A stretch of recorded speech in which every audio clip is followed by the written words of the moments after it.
Ambition never stands still because growth waits for no one. At Symbiosis Center for Distance Learning, we give wings to your dreams.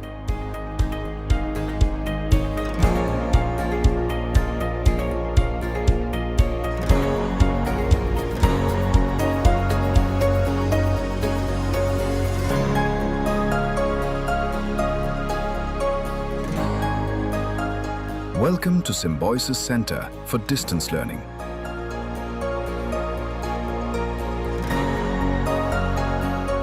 India's largest and most trusted institution for flexible, future-ready education.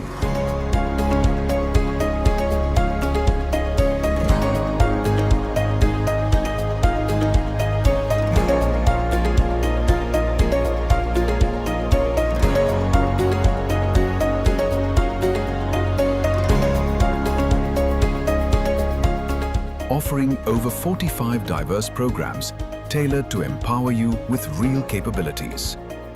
Subject experts design digital courseware and video content in-house. Every enrolled learner receives curated study material packaged and shipped to their doorstep so that students worldwide have easy access to our blended learning model. At SCDL, our pedagogy blends cutting-edge technology with personalized mentorship, interactive learning modules, and real-world assignments to ensure genuine capability enhancement. The Student Support Center and e-communication team provide continuous assistance, resolving queries, guiding coursework, and ensuring no learner is left behind. Our learners come from all walks of life: ambitious professionals, career restarters, and passionate newcomers. They're united by one thing: a strong desire to stay curious, relevant, and always moving forward. SCDL's on-demand examination system provides flexibility to students to appear for exams as per their convenience. With SCDL, your learning journey is designed to move right along with you. I am Lieutenant Colonel Yogesh Joshi, retired. I have served for 20 years in the Army, and after that, for last 15 years, I have been in leadership position in two of the three topmost IT companies of India. I did a PGD HRM course while I was in the Army, and the course has really opened my eyes. It has given me an insight into various aspects of human resource development and management. So it was a vast array of knowledge that was given to me by SCDL, and I'm thankful for that. This not only helped me in me commanding my troops while I was in the Army, but more so in the corporate field, where I had to look into the team dynamics. I had to look into various aspects of HR, of my team members. Hi everyone, I am Sonali Pandit. I am a housewife. I was doing job before marriage, but after marriage, because of my husband's job, we have to move abroad. After a few years, when my children were settled, I thought of doing a distance online courses in counseling from SCDL. Then I came across this PGDM course in school counseling. After successfully completing this course, PGDM from SCDL, I have joined a school as a student counselor. This has changed my life as I am able to fulfill my dreams, and I am very happy after completing this PGDM from SCDL. Hi, my name is Nitin Jagdale. I carry around 2.5 decades of experience when it comes to recruitment. Started my career in 2000 when first time I encountered a resource who were passed out in SCDL. Found to be really interesting and good in their technical skills. And started encountering people who were primarily getting passed out from Symbiosis Center for Distance Learning. It was actually amazing to see my journey of assessment and along with Symbiosis Center for Distance Learning, wherein they have transformed the skills of individuals, not only on the support side or HR administration side, but on the technical side as well. I was actually very happy to see that these people have not only outperformed in their professional career, but today they have been actually sitting into the topmost level of big organizations. Education must evolve with industry demands. That's why SCDL's over 100 plus corporate collaborations ensure our courses stay practical and impactful worldwide.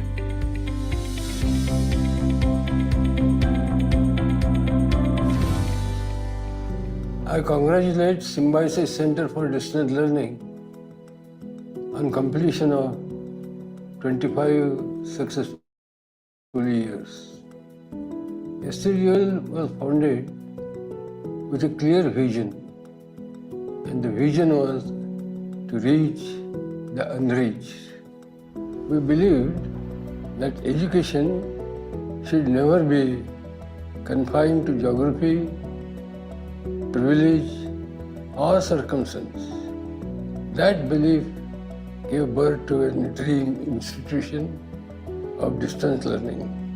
Today I am very happy and proud to see SCDL growing in strength with every passing year, delivering quality education across continents and staying true to its mission. I wish SCDL a grand future. Symbiosis Center for Distance Learning has been consistently ranking amongst the top global institutions in distance learning and online learning. And this is definitely a testament to the quality and the excellence that we have been providing to our students in the last 25 years. I am happy to share that SCDL is not only globally recognized, but we are also part of the World Higher Education Directory, which basically recognizes all distance learning institutions and higher education institutions in the world today. We are also been consistently working very hard to maintain quality. And we have been ISO recognized. In fact, amongst the very first ODL institutions to be ISO recognized way back in 2012. The next international conference on distance education in this region is going to happen at SCDL very soon. Symbiosis Center for Distance Learning was established in 2001 with the mission of reaching the unreached, providing continuing education and learning opportunities to those who cannot come for on-campus education was the motto of Symbiosis Center for Distance Learning. We also realized that technology should be used effectively for the delivery of education. For this, in 2005-06, we started our first e-learning courses. We became the pioneers in India to launch e-learning courses and computerized online examinations. It is my dream that in the next 10 years, Symbiosis Center for Distance Learning will bring around upskilling and reskilling courses which will help working professionals and young students to embark on a new career path. I wish the Institute all the success. For over 25 years, SCDL has catalyzed thousands of transformational journeys, and our momentum is only growing stronger. Wherever you are in your journey, SCDL moves with you. Learn, upskill, level up. Start your journey today. SCDL, Symbiosis Center for Distance Learning.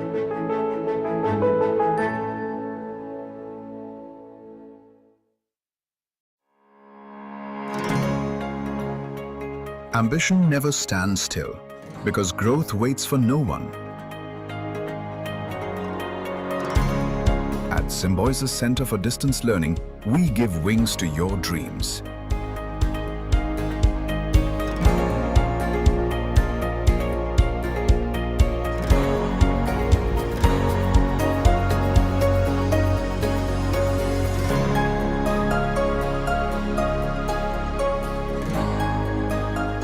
Welcome to Symbiosis Center for Distance Learning.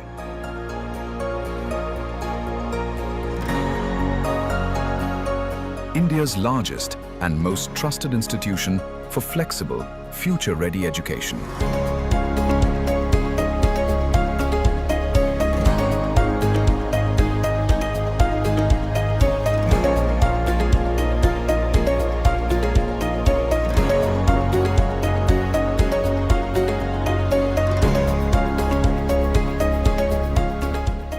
over 45 diverse programs tailored to empower you with real capabilities.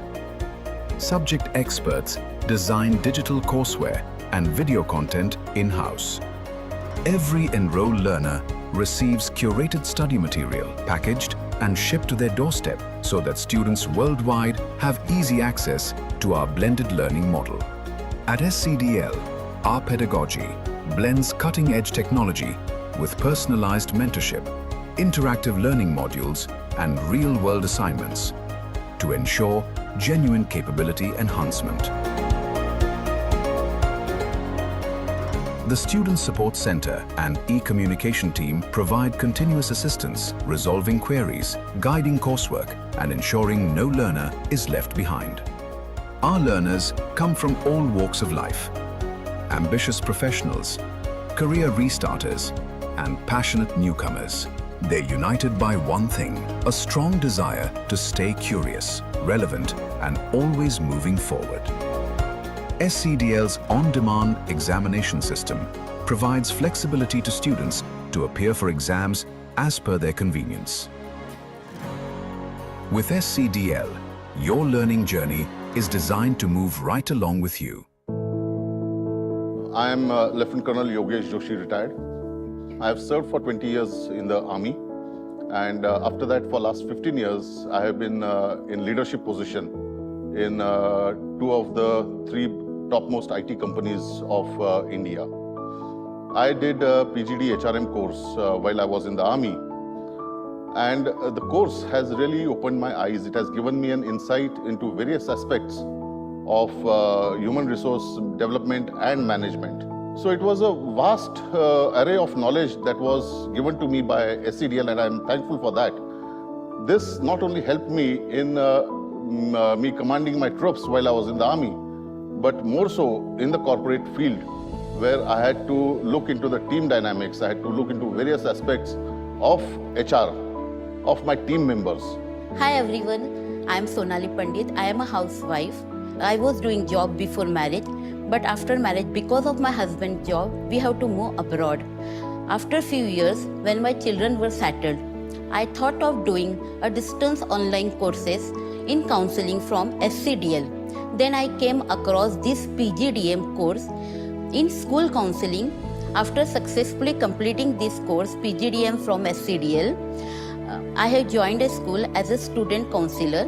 This has changed my life as I am able to fulfill my dreams, and I am very happy after completing this PGDM from SCDL.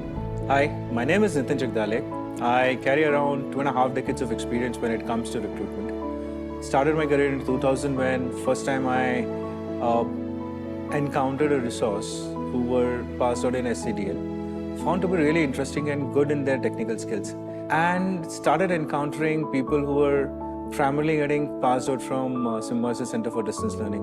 It was actually amazing to see my journey of assessment and along with Symbi Center for Distance Learning, wherein they have transformed the skills of individuals, not only on the support side or HR administration side, but on the technical side as well.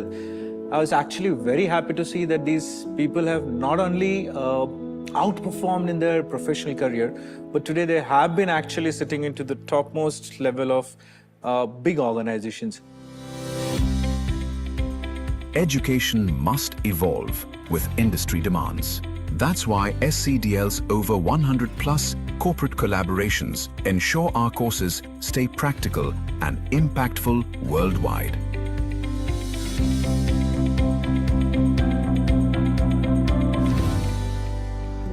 I congratulate Symbi Center for Distance Learning on completion of 25 successful years. SCDL was founded with a clear vision, and the vision was to reach the unreached. We believed that education should never be confined to geography, privilege, or circumstance. That belief gave birth to a dream institution of distance learning. Today I am very happy and proud to see SCDL growing in strength with every passing year. delivering quality education across continents and staying true to its mission. I wish SCDL a grand future. Symbiosis Center for Distance Learning has been consistently ranking amongst the top global institutions in distance learning and online learning. And this is definitely a testament to the quality and the excellence that we have been providing to our students in the last 25 years. I am happy to share that SCDL is not only globally recognized, but we are also part of the World Higher Education Directory, which basically recognizes all distance learning institutions and higher education institutions in the world today. We are also been consistently working very hard to maintain quality. And we have been ISO recognized. In fact, amongst the very first ODL institutions to be ISO recognized way back in 2012. The next international conference on distance education in this region is going to happen at SCDL very soon. Symbiosis Center for Distance Learning was established in 2001 with the mission of reaching the unreached, providing continuing education and learning opportunities to those who cannot come for on-campus education was the motto of Symbiosis Center for Distance Learning. We also realized that technology should be used effectively for the delivery of education. For this, in 2005-06, we started our first e-learning courses. We became the pioneers in India to launch e-learning courses and computerized online examinations. It is my dream that in the next 10 years, Symbiosis Center for Distance Learning will bring around upskilling and reskilling courses which will help working professionals and young students to embark on a new career path. I wish the Institute all the success. For over 25 years, SCDL has catalyzed thousands of transformational journeys, and our momentum is only growing stronger. Wherever you are in your journey, SCDL moves with you. Learn, upskill, level up. Start your journey today. SCDL, Symbiosis Center for Distance Learning.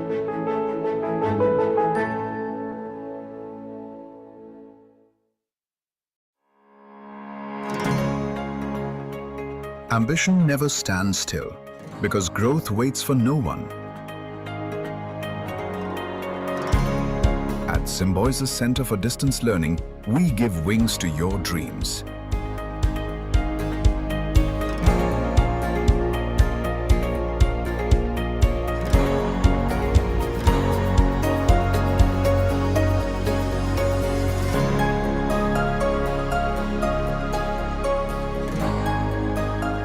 Welcome to Symbiosis Center for Distance Learning.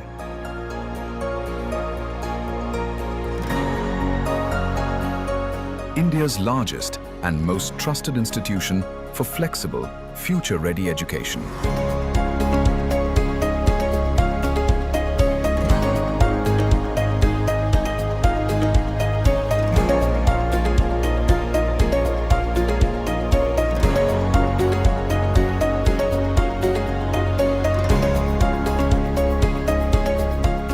Offering over 45 diverse programs tailored to empower you with real capabilities. Subject experts design digital courseware and video content in-house. Every enrolled learner receives curated study material packaged and shipped to their doorstep so that students worldwide have easy access to our blended learning model. At SCDL, our pedagogy blends cutting-edge technology with personalized mentorship, interactive learning modules, and real-world assignments to ensure genuine capability enhancement. The Student Support Center and e-communication team provide continuous assistance, resolving queries, guiding coursework, and ensuring no learner is left behind. Our learners come from all walks of life. ambitious professionals, career restarters, and passionate newcomers. They're united by one thing, a strong desire to stay curious, relevant, and always moving forward. SCDL's on-demand examination system provides flexibility to students to appear for exams as per their convenience. With SCDL, your learning journey is designed to move right along with you. I am Lieutenant Colonel Yogesh Joshi, retired. I have served for 20 years in the Army, and after that, for last 15 years, I have been in leadership position in two of the three topmost IT companies of India. I did a PGD HRM course while I was in the Army, and the course has really opened my eyes. It has given me an insight into various aspects of human resource development and management. So it was a vast array of knowledge that was given to me by SCDL, and I'm thankful for that. This not only helped me in me commanding my troops while I was in the Army, but more so in the corporate field, where I had to look into the team dynamics. I had to look into various aspects of HR, of my team members. Hi everyone, I am Sonali Pandit. I am a housewife. I was doing job before marriage, but after marriage, because of my husband's job, we have to move abroad. After a few years, when my children were settled, I thought of doing a distance online courses in counseling from SCDL. Then I came across this PGDM course in school counseling. After successfully completing this course, PGDM from SCDL, I have joined a school as a student counselor. This has changed my life as I am able to fulfill my dreams, and I am very happy after completing this PGDM from SCDL. Hi, my name is Nitin Jagdale. I carry around 2.5 decades of experience when it comes to recruitment. Started my career in 2000 when first time I encountered a resource who were passed out in SCDL, found to be really interesting and good in their technical skills, and started encountering people who were primarily getting passed out from Symbi Center for Distance Learning. It was actually amazing to see my journey of assessment and along with Symbi Center for Distance Learning, wherein they have transformed the skills of individuals, not only on the support side or HR administration side, but on the technical side as well. I was actually very happy to see that these people have not only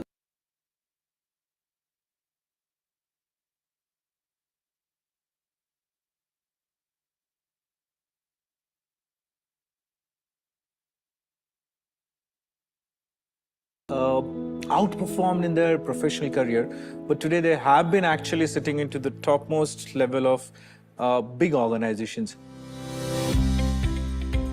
Education must evolve with industry demands. That's why SCDL's over 100+ corporate collaborations ensure our courses stay practical and impactful worldwide.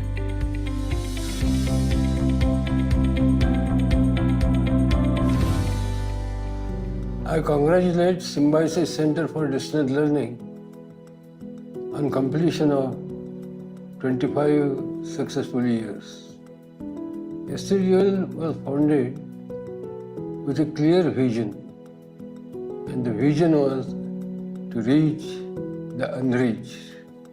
We believed that education should never be confined to geography, privilege, or circumstance. That belief gave birth to a dream institution of distance learning. Today I am very happy and proud to see SCDL growing in strength with every passing year, delivering quality education across continents and staying true to its mission. I wish SCDL a grand future. Symbi's Center for Distance Learning has been consistently ranking amongst the top global institutions in distance learning and online learning. And this is definitely a testament to the quality and the excellence that we have been providing to our students in the last 25 years. I am happy to share that SCDL is not only globally recognized, But we are also part of the World Higher Education Directory, which basically recognizes all distance learning institutions and higher education institutions in the world today. We are also been consistently working very hard to maintain quality. And we have been ISO recognized. In fact, amongst the very first ODL institutions to be ISO recognized way back in 2012. The next international conference on distance education in this region is going to happen at SCDL very soon. Symbiosis Center for Distance Learning was established in 2001 with the mission of reaching the unreached, providing continuing education and learning opportunities to those who cannot come for on-campus education was the motto of Symbiosis Center for Distance Learning. We also realized that technology should be used effectively for the delivery of education. For this, in 2005-06, we started our first e-learning courses. We became the pioneers in India to launch e-learning courses and computerized online examinations. It is my dream that in the next 10 years, Symbiosis Center for Distance Learning will bring around upskilling and reskilling courses which will help working professionals and young students to embark on a new career path. I wish the Institute all the success. For over 25 years, SCDL has catalyzed thousands of transformational journeys, and our momentum is only growing stronger. Wherever you are in your journey, SCDL moves with you. Learn, upskill, level up. Start your journey today. SCDL, Symbiosis Center for Distance Learning.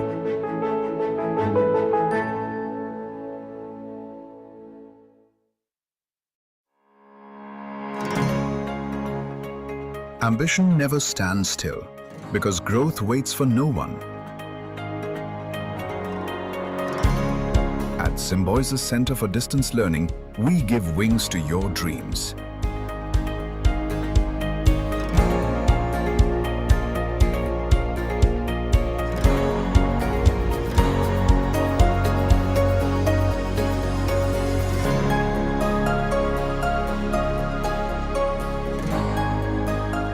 Welcome to Symbiosis Center for Distance Learning.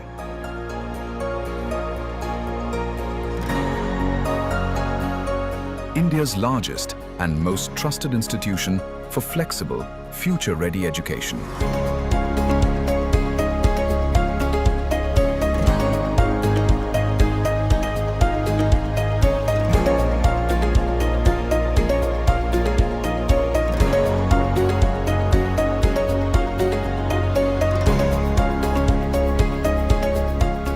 Offering over 45 diverse programs tailored to empower you with real capabilities.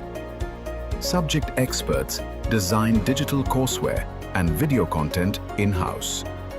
Every enrolled learner receives curated study material packaged and shipped to their doorstep so that students worldwide have easy access to our blended learning model. At SCDL, our pedagogy blends cutting-edge technology with personalized mentorship, interactive learning modules, and real-world assignments to ensure genuine capability enhancement. The Student Support Center and e-communication team provide continuous assistance, resolving queries, guiding coursework, and ensuring no learner is left behind. Our learners come from all walks of life: ambitious professionals, career restarters, and passionate newcomers. They're united by one thing: a strong desire to stay curious, relevant, and always moving forward. SCDL's on-demand examination system provides flexibility to students to appear for exams as per their convenience. With SCDL, your learning journey is designed to move right along with you. I am Lieutenant Colonel Yogesh Joshi, retired. I have served for 20 years in the Army, and after that, for last 15 years, I have been in leadership position in two of the three topmost IT companies of India. I did a PGD HRM course while I was in the army. And the course has really opened my eyes. It has given me an insight into various aspects of human resource development and management. So it was a vast array of knowledge that was given to me by SCDL, and I'm thankful for that. This not only helped me in me commanding my troops while I was in the army, but more so in the corporate field, where I had to look into the team dynamics. I had to look into various aspects of HR, of my team members. Hi everyone, I am Sonali Pandit. I am a housewife. I was doing job before marriage, but after marriage, because of my husband's job, we have to move abroad. After few years, when my children were settled, I thought of doing a distance online courses in counseling from SCDL. Then I came across this PGDM course in school counseling. After successfully completing this course, PGDM from SCDL, I have joined a school as a student counselor. This has changed my life as I am able to fulfill my dreams, and I am very happy after completing this PGDM from SCDL. Hi, my name is Nitin Jagdale. I carry around 2.5 decades of experience when it comes to recruitment. Started my career in 2000 when first time I encountered a resource who were passed out in SCDL, found to be really interesting and good in their technical skills, and started encountering people who were primarily getting passed out from Symbi Center for Distance Learning. It was actually amazing to see my journey of assessment and along with Symbi Center for Distance Learning, wherein they have transformed the skills of individuals, not only on the support side or HR administration side, but on the technical side as well. I was actually very happy to see that these people have not only outperformed in their professional career, but today they have been actually sitting into the topmost level of big organizations.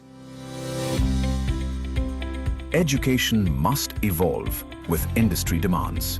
That's why SCDL's over 100+ corporate collaborations ensure our courses stay practical and impactful worldwide.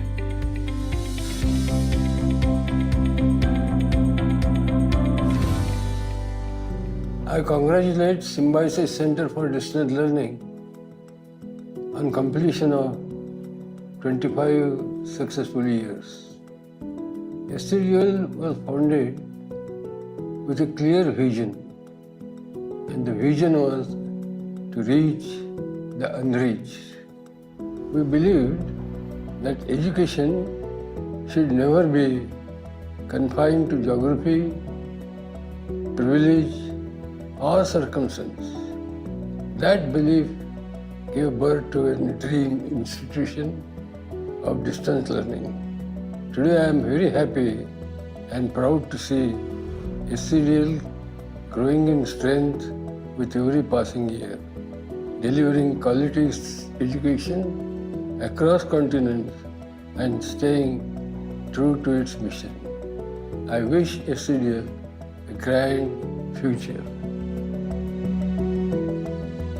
Symbi's Center for Distance Learning has been consistently ranking amongst the top global institutions in distance learning and online learning. And this is definitely a testament to the quality and the excellence that we have been providing to our students in the last 25 years. I am happy to share that SCDL is not only globally recognized, but we are also part of the World Higher Education Directory, which basically recognizes all distance learning institutions and higher education institutions in the world today. We are also been consistently working very hard to maintain quality. And we have been ISO recognized. In fact, amongst the very first ODL institutions to be ISO recognized way back in 2012. The next international conference on distance education in this region is going to happen at SCDL very soon. Symbi's Center for Distance Learning was established in 2001 with the mission of reaching the unreached, providing continuing education and learning opportunities to those who cannot come for on-campus education was the motto of Symbiosis Center for Distance Learning. We also realized that technology should be used effectively for the delivery of education. For this, in 2005-06, we started our first e-learning courses. We became the pioneers in India to launch e-learning courses and computerized online examinations. It is my dream that in the next 10 years, Symbiosis Center for Distance Learning will bring around upskilling and reskilling courses which will help working professionals and young students to embark on a new career path. I wish the Institute all the success. For over 25 years, SCDL has catalyzed thousands of transformational journeys, and our momentum is only growing stronger. Wherever you are in your journey, SCDL moves with you. Learn, upskill, level up. Start your journey today.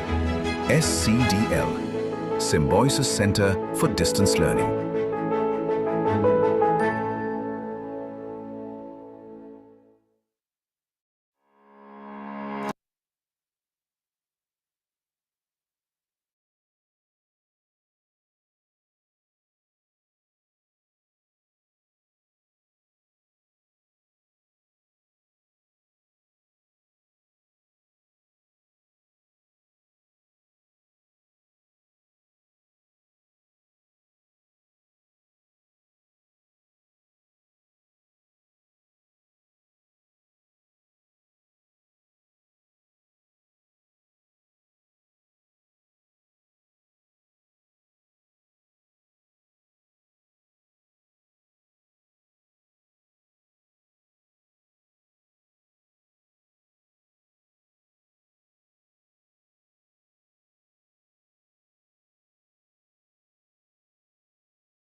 We have advisories for every sector that we work in.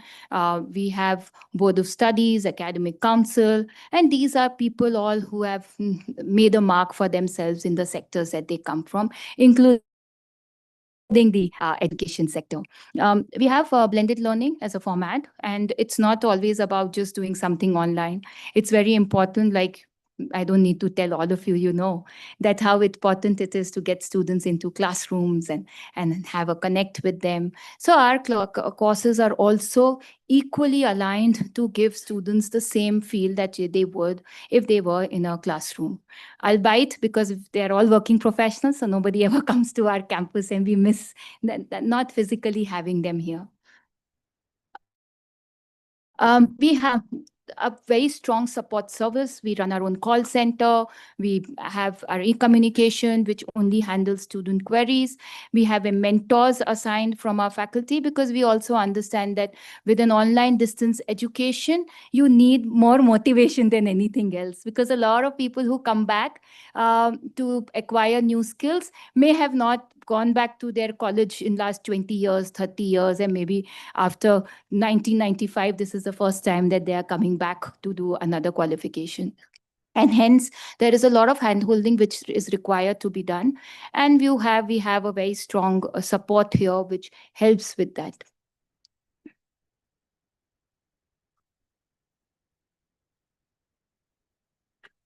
Well, you'll have to change for me.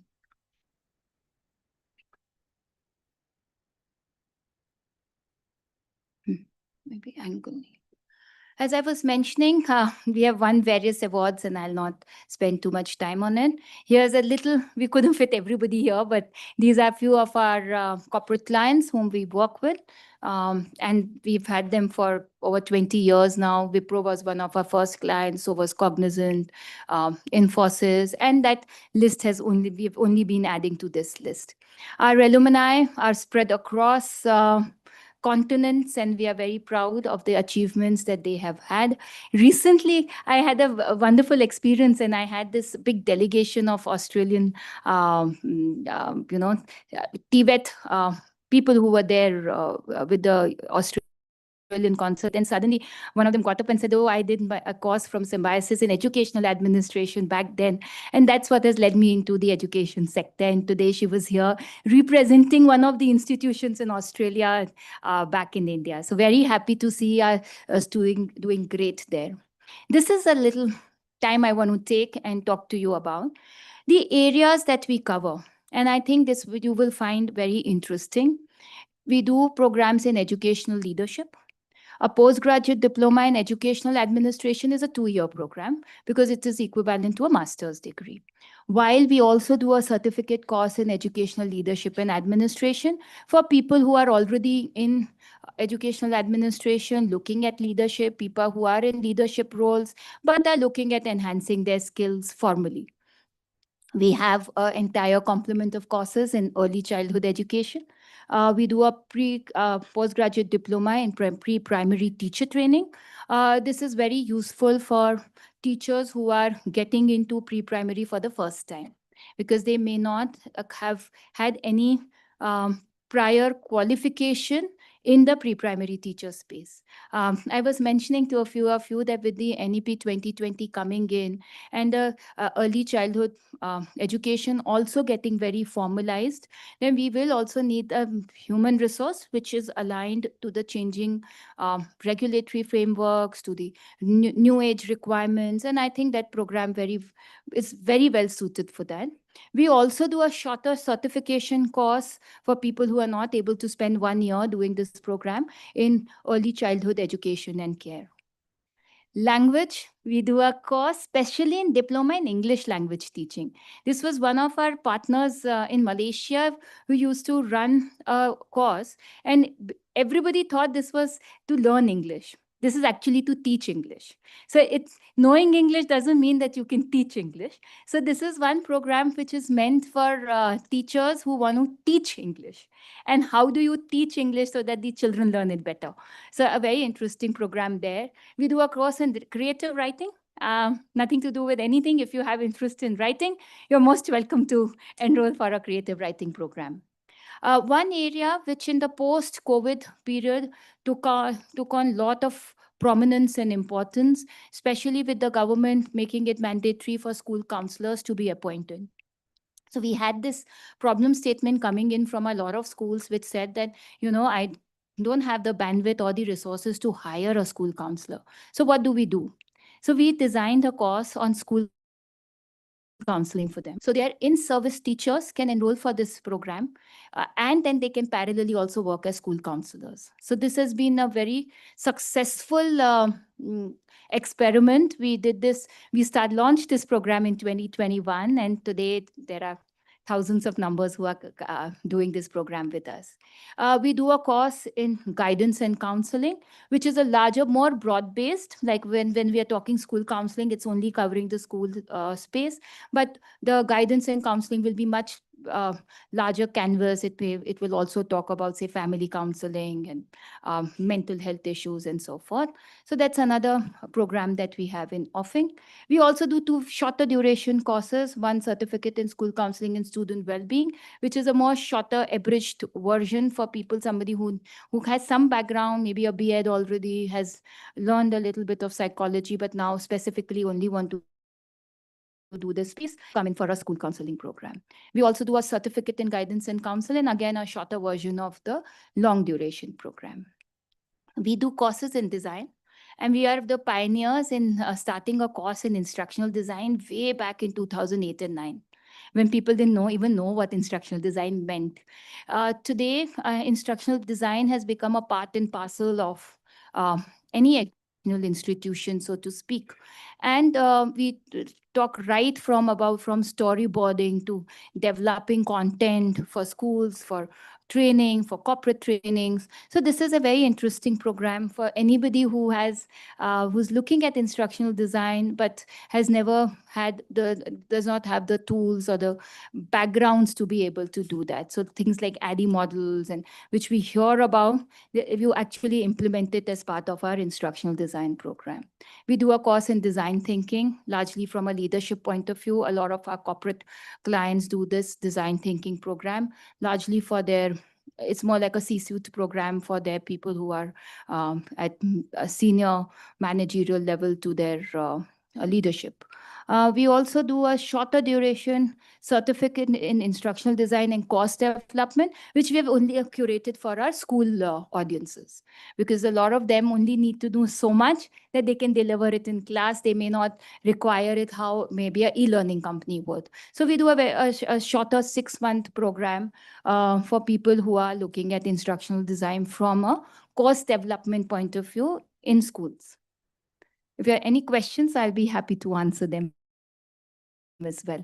Here is a larger list. If you remember, I said 45 plus, and this is the big list from leadership to strategic management. We do marketing, consumer experience, brand innovation. We do fintech, finance. We do technology, data. We do a data science program.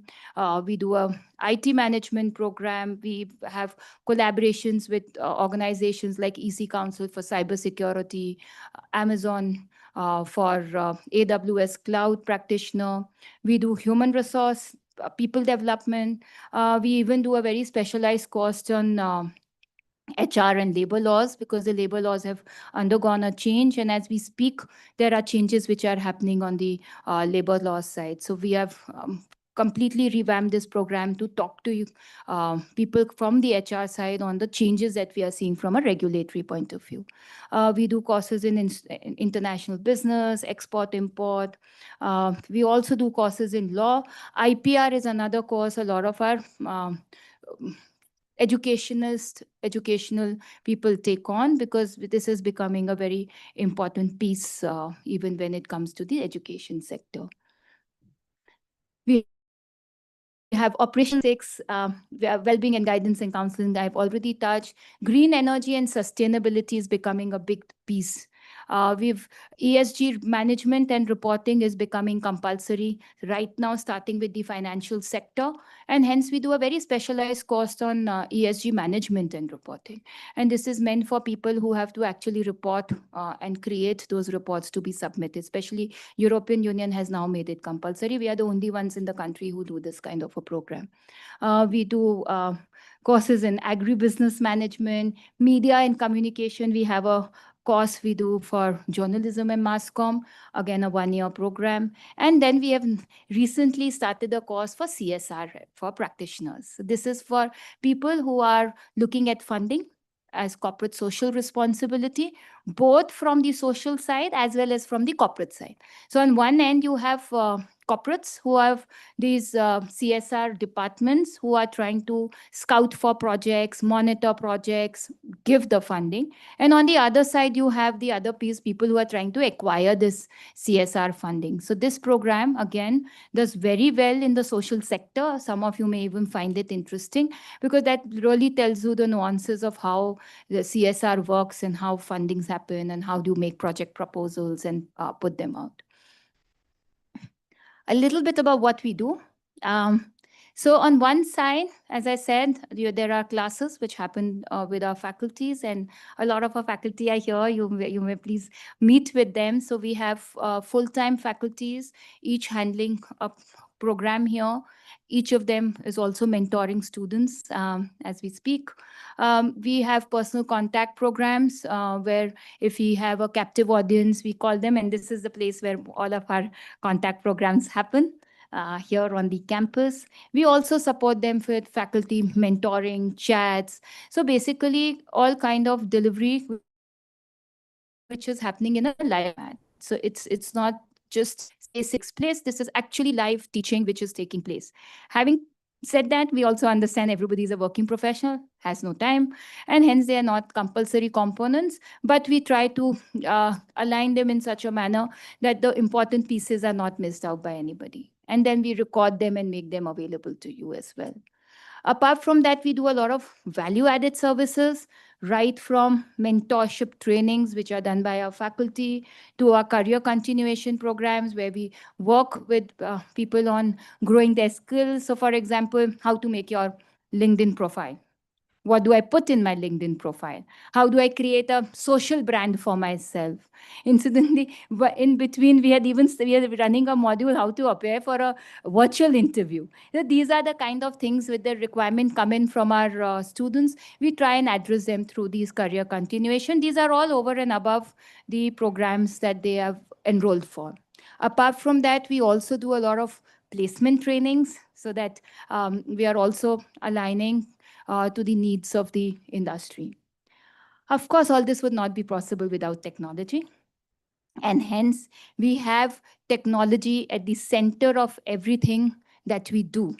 Right from admissions on the online portal, to online classes and interactions, to e-learnings, assignments, examinations, everything is driven by technology. And hence we never have our students coming to us for anything. Everything just happens from your mobile phone. So we always pride ourselves in saying that you carry Symbiosis in your mobiles now. Our examinations are also completely online. They're completely proctored. You do it from home on your laptops. You don't have to come anywhere even to appear for examinations. And you can do them very, very easily right from there. As I was mentioning, this entire building is distance learning. Every floor caters to an operational piece of the thing. And we are very, very conscious of the fact that our students have very limited time and very limited patience, and they're all working professionals used to getting answers quick, and that's how we are also organized to get this done. What is it that we can look at? And that's, I think, my last slide and the most important one. On one side, we can be your partners for career advancement, that is continuing education opportunities. You can enroll with us either as an individual or we can work with you as a school and come to you with open house sessions, a meeting with your teaching, non-teaching staff, understanding your training needs, and then offering these programs to you. We can also do custom design trainings, which we do, especially for your schools. For example, we were discussing NEP, and we were talking about how the changes are going to happen. So you need us to come in and train, or you want to do a very quick workshop on instructional design, or generally do some management trainings for your schools, we'll be happy to do that. And the reason I say this so confidently is because we are in the sector. We ourselves are doing a lot of trainings for our own internal staff. Plus, we have a big pool of expertise which is available. So if you throw a problem statement to us, we promise we'll have an answer for you as well. There are also opportunities for short-term skilling, where you don't think at the moment we want to do a long-term. So any shorter duration, 3 months, 6 months, anything of that sort can easily be done with us. We'll be very happy to have this conversation with you offline, online, happy to share information. We have given you small kits. There are brochures inside which talks about the programs that we have. We are also at the moment running spot admissions. If anybody wants to apply, you can make a note of the code which is there, which says spot 2026, because our round of admissions are closing. You're all here. So anybody who feels that this is the right choice, you are looking at enrolling with us for something, please make note of our details. We'll also make sure, and I've requested Seema, that we'll share this presentation, the slide deck, with all of you. Please go through it. If you have any questions after that, you can let me know, and we'll be very happy. So thank you so much. It's indeed an honor for us to have all of you here, and we are very glad that there is a house full. Thank you so much.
Okay.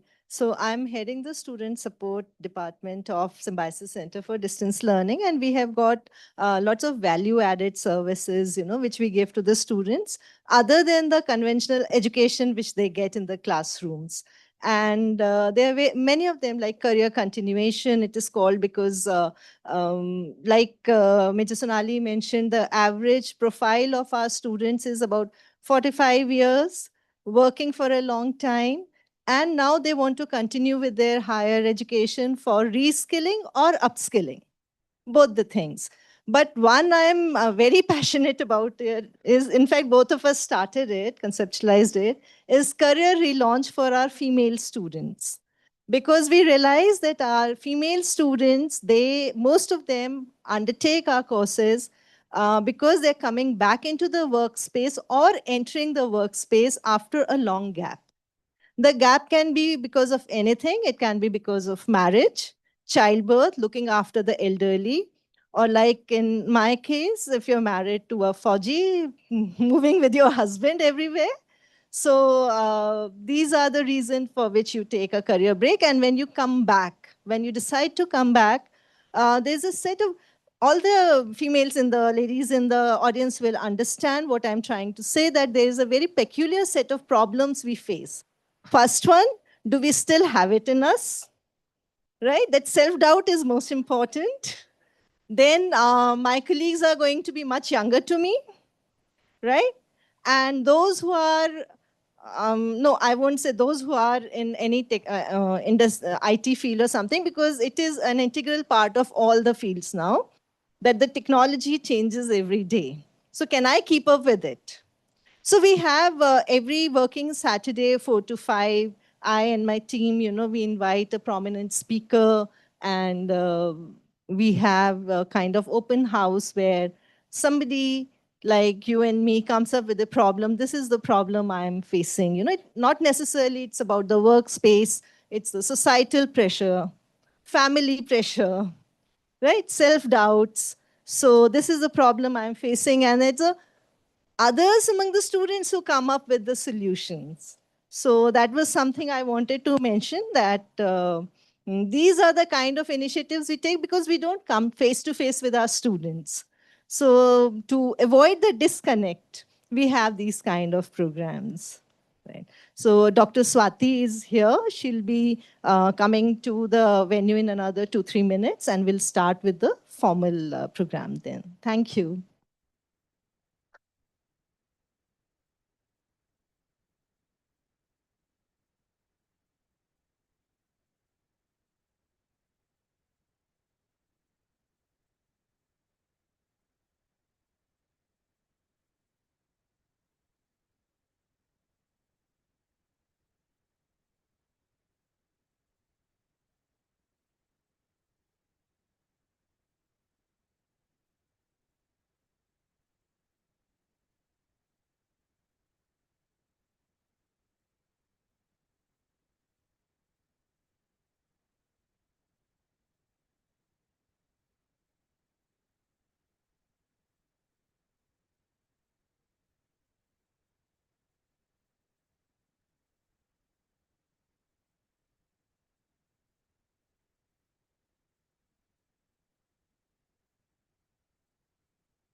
So I think you're right. We all can learn. Problem statement from all areas. And I think you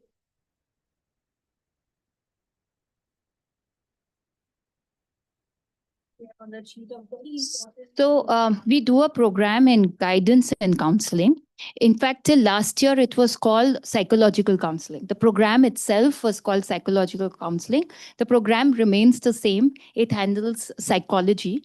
But I don't know if you're aware, but University Grants Commission in 2025 came out with a regulation stating that you cannot offer psychological counseling. You cannot use the word psychological counseling anymore in online distance learning programs. And hence, a lot of institutions were offering, some of them discontinued, some of them had to redo. So what we have done is we have converted that program into a guidance and counseling program, but we still touch upon psychology very deeply.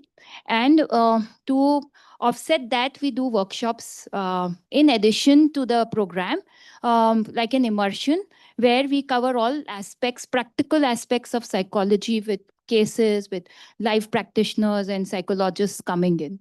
So what you see as guidance and counseling is actually a psychological counseling program. So if you see the curriculum, it's the same, but we can't now give a degree which says psychological counseling, which doesn't make sense, but that's how it is.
Yeah.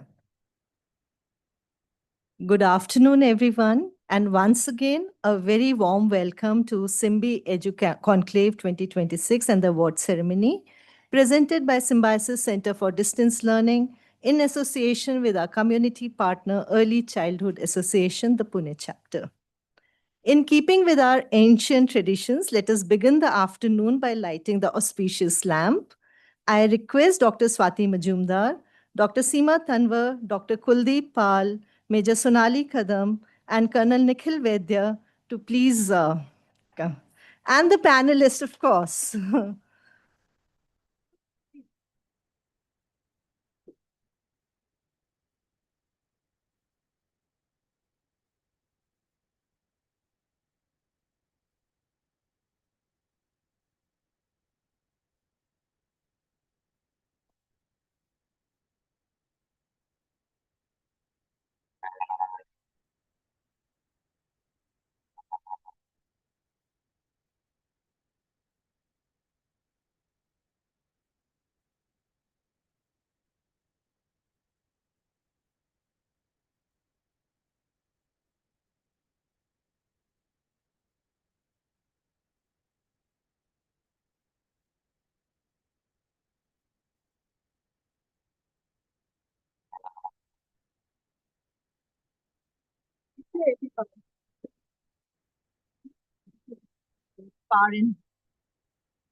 As a part of the Silver Jubilee celebrations of Symbiosis Center for Distance Learning, we have launched the Symbiosis Education Conclave and Awards to highlight the crucial role of strong leadership in nurturing early learning environments. And the theme for this year's edition is Upskill and Reinvent. The conclave encourages dialogues on best practices, the event also promote collaboration and knowledge exchange between the practitioners of education.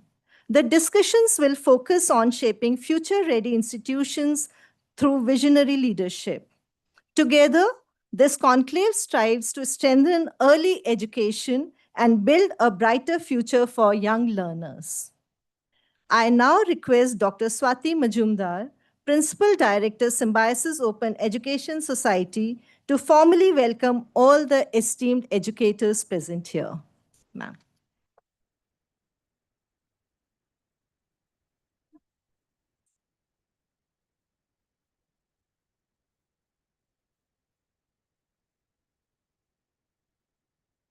So a very good evening to all the education champions who have gathered here today.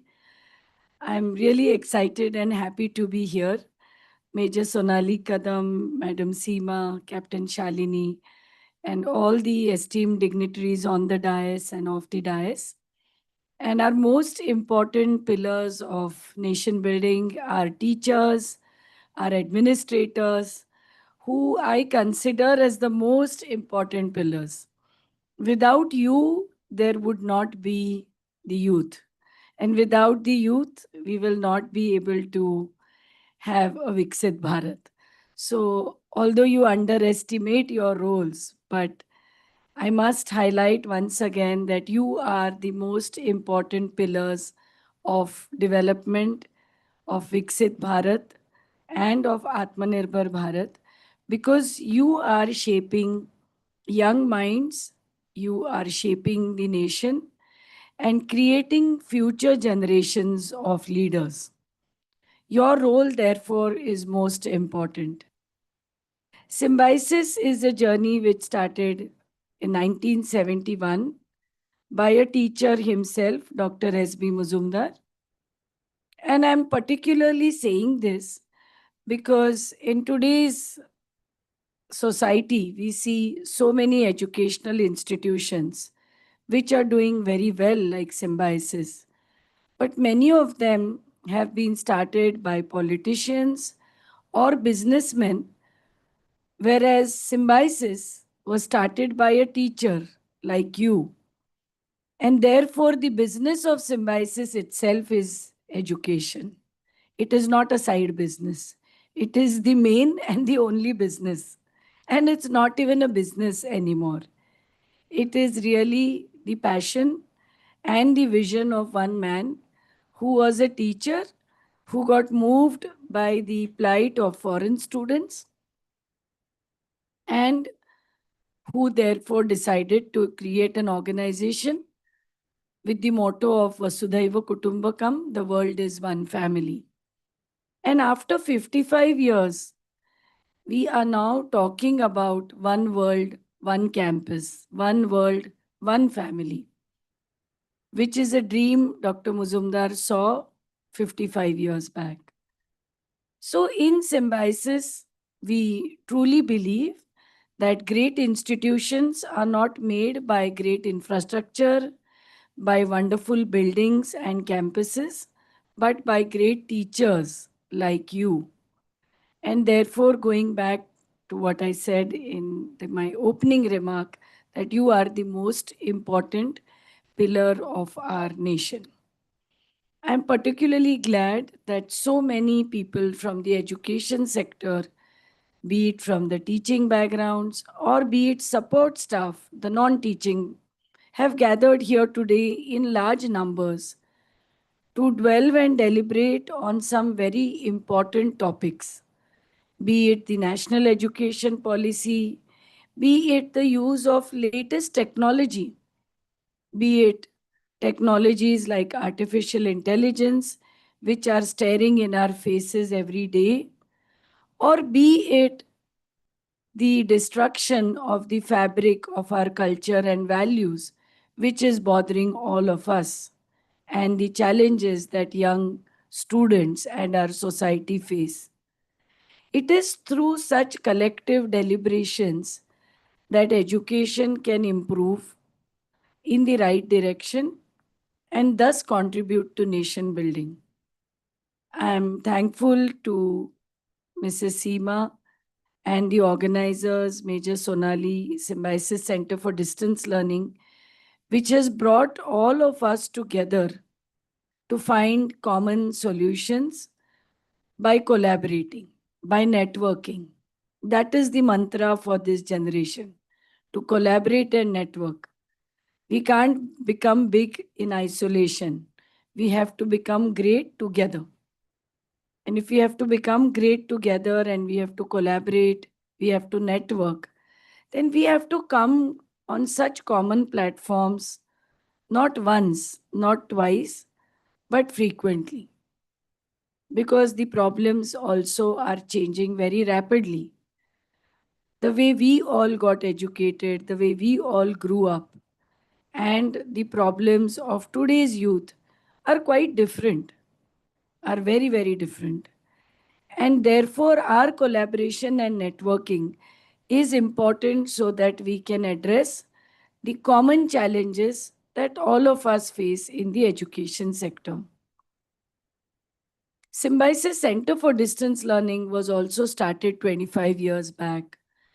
And I'm happy to share with you that although it was originally started for the defense personnel, those who are located on the borders and don't have time to come to a college campus, but soon this center, this institution started attracting civilians, started attracting common men and women. And today, thousands of students, lakhs of students of all age groups are taking the benefit of this institution and its programs. However, I must share that this institution has also taken a new avatar. It was the first institute in India to offer online content, online learning experiences. It was also the first institution to start computerized exams, which all are convenient mechanisms and systems for working people like you and me. And we started all this way back in 2002-3. And today, this institution not just offers the much popular symbiosis management or business programs, but 44 programs. And one of the sectors that I am particularly proud of, which I initiated 15 years back, is the education sector. And this morning, also, when I was speaking in a UNESCO conference, I said that very few youngsters realize that education is also a very fast growing sector, and children or youth can make wonderful careers in the education sector. Much to our disappointment, people join the education sector as the last option, not because they are passionate teachers, but because they feel that education will offer them a comfortable, cozy job. That's not true. In fact, our jobs are more challenging than the most renowned scientists because we are dealing with young people. But education today as a growth sector is one of the fastest growing sectors. In Symbiosis alone, we are hiring thousands of people, literally thousands. I may be interviewing thousands of people every year for various positions, be it of professors, be it of non-teaching. So education also offers excellent opportunities of making a career and yet feeling the satisfaction of contributing to nation building. There cannot be a nobler profession than that of a teacher. Just like a doctor, I think the teacher or the guru has a special place in everyone's hearts. And so, this noble profession itself should be promoted as a career, as an occupation for youth. We should also, as teachers, make them aspirational. That why should you only look at IT sector? Why should you only look at the business or management sector? Why should you only look at the law sector or the architecture sector? Why can't today's youth look at the education sector as a sector of opportunities and as a sector which will help us to contribute to nation building? And why only nation building? To create global citizens. In a world that is ridden of wars, of so many battles that we read in the news every day, the most important job is that of a teacher who will create global citizens and spread peace. And this unique opportunity can be given to many, many youngsters who wish to pursue career in our education sector. I'm sure that today's deliberations will help you all to realize this important task that you are doing, but also the opportunities that you have to develop yourself. I must also admit that sometimes, as teachers, as educationists, we forget ourselves. We are so engrossed in doing things for our families, our children, our students, that sometimes our own career and growth take a backseat. Do not let that happen. Today is a chance, an opportunity for you all to learn something new, to develop yourselves, to see this wonderful new world of technologies, be it artificial intelligence or anything else. How can these new technologies help you to do your job better? How can you develop yourself through training programs, be they offered by Symbiosis or anybody else? So many are even free on the net. So many courses are available freely online, but you must take out time for yourselves. So, at the beginning of the calendar year and on the auspicious occasion of Makar Sankranti, I hope that each one of you takes a pledge to develop yourself, to give yourself a little bit more attention and see how you can develop through training, through education, by learning the latest things. And do not let such workshops be the first and the last, be it at Symbiosis, be it anywhere else, convenient to you. Do keep learning, because the journey of learning should never stop. In fact, should not even take a pause. Otherwise, it will be very fast that we become obsolete. So if we have to stay ahead of our children, we better start learning and continue to learn. I'm really again thankful to the organizers for arranging this event and giving me an opportunity to meet so many young teachers and this collective wisdom in this room. And I hear there is another room full of very intelligent. I think there's so much energy already. I can feel it.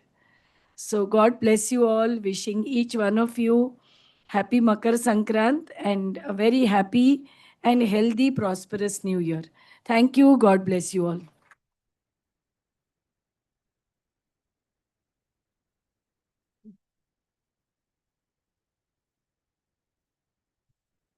Thank you so much, ma'am, for those words. They were, as always, inspiring. I'm always awed when I hear ma'am speak, you know. So, and it has been now 6 years that I have been listening to ma'am. But now for a very invigorating fireside chat on legacy to leadership, conversation on purposeful education. The moderator for the talk will be Dr. Seema Tanwar. She's a TEDx speaker and managing director of Canvas Kids preschool chain. She heads the Early Childhood Association and Neve Education Cell in Pune. And she also actively leads the NGO Women's Club and is committed to value-based early education and women empowerment. When she shared the list of her awards, I realized that it will take up most of the evening, you know, so she's been very richly and deservingly rewarded for all the good work that she does. And her guest is Dr. Swati Majumdar, Principal Director, Symbiosis Open Education Society. Dr. Swati is an international skill development and higher education expert with over 25 years of experience and 50 plus years of Symbiosis legacy. She's a global thought leader in distance learning. As we celebrate our silver jubilee under her able leadership, Symbiosis Center for Distance Learning has grown from strength to strength. Right as we speak, we have more than 50,000 active students, and our alumni, they number in lakhs, including international students. You already saw it in the presentation that we cover the entire globe. So truly, the world is one for us. All these students are pursuing their higher education in various management programs, education programs, etc., fulfilling our mission to provide learners with flexible learning opportunities anywhere, anytime.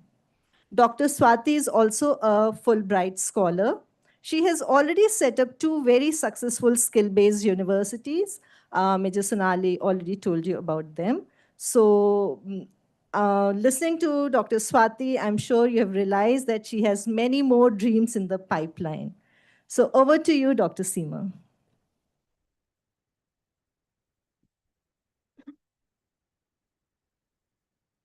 Thank you so much, Shalini ma'am. Thank you so much, everybody. Namaste to one and all. And I once again welcome you all to the Symbi Education Conclave, Upskill and Reinvent. And Swati ma'am, you are a true beacon of inspiration to, I think, all the educators all over the globe. And I am privileged to host this fireside chat with you today. And I'm sure you all are privileged too, and hence the overwhelming response that we see today. Despite being a working day, you all have taken out time to be here and I think listen to the inspirational story of Swati ma'am. Thank you so much. So ma'am, I think Symbiosis in itself, it's grown beyond just a single entity and a university. I think it is multidisciplinary. It has a huge global presence. Wherever we go, we talk about symbiosis. So symbiosis needs no introduction, and it's been there in the education sector for 25 long years. And I'm sure it wouldn't have been possible without your guidance, a strong foundation, and your inspirational thought process and vision. So, ma'am, the first question that I have for you is, Symbiosis itself, and especially Symbiosis Center for Distance Learning, began with a powerful thought, which you already said, which is Vasudhaiva Kutumbakam, one world, one campus.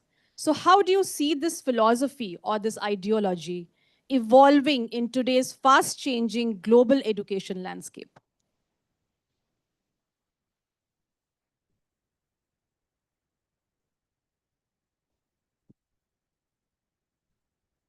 I hope I'm audible. So,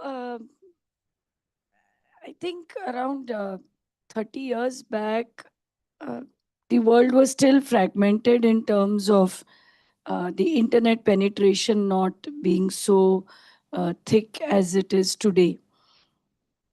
But now that technology is not only getting cheaper, but also penetrating to almost all corners of our country and all over the world, I truly feel that this concept of Vasudhaiva Kutumbakam, or the world is one family, is even more, is even more visible than before. When we are on social media, be it Instagram, Facebook, sometimes we don't even realize that a person with whom we have made friendship may be located geographically very, very far away, which was not possible 30 years back. So I do feel that, at least in India, the technologies, the penetration of internet, and especially the penetration of social media over the last 8-10 years has been instrumental in crystallizing this one world, one family type of ideology. In education, also, if you've seen that earlier, you would not see so many foreign students coming to India or so many Indian students going abroad. But that percentage is now really built. And we see that very freely, without any inhibitions, without any challenges, students go from one country to the other for education, for both long term programs as well as short term programs very, very easily. The third thing I would like to definitely mention is something that we all did not have as an opportunity when we were growing up. Is the ability to learn from a world class institution online at an affordable price. Now, if you log on to Facebook, you'll immediately start getting ads for, say, a Harvard based leadership course or an IIM Ahmedabad leadership program or educational leadership programs. Earlier, if we had to find such a program itself, it would take us quite some time. Then, of course, we would have to take a holiday from our work and go and enroll. And that itself was such a big obstacle that we would never dream of doing it. But now, from the comfort of our home or office, we are getting that information just because of our background, our credentials, which those algorithms recognize. And automatically, this information is literally coming to us in our phone. And we can make a very, very wise choice about what I should select, which also was not possible. Earlier, if I had to choose an educational program, I would have to really, ask quite a lot of people, and that itself would be time consuming. But now, if a program information comes to me on my mobile, I can immediately search the net, and Google Baba will immediately give me so many reviews, so much information that I can make a wise choice. So, really, all these parameters are what is contributing to the one world, one family, one world, one campus. Thank you so much, ma'am, and totally agree. We witnessed Sonali ma'am's presentation as well earlier, and the way she, gave the numbers which showed that we are truly global. Symbiosis is truly global. The kind of national and international collaborations that you have, placement opportunities, everything around making it global, a progressive curriculum, a very hands-on and impactful curriculum. I think it totally resonates with your vision and your thought process behind Symbiosis, ma'am. Thank you so much. Now, coming to entrepreneurship.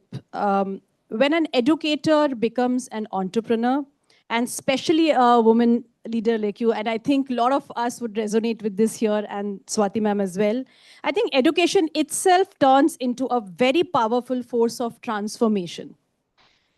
So as a woman leader, ma'am, my question to you, as a woman leader who built an institution of a global repute, what were the most defining moments that shaped your leadership style? A difficult question to answer. I don't think it was a conscious effort to have a style. I don't think I have a style, frankly. It's just me. Dr. Muzumdar always says that a person is born twice. The first time from the mother's womb, and the second time when you find a mission in your life.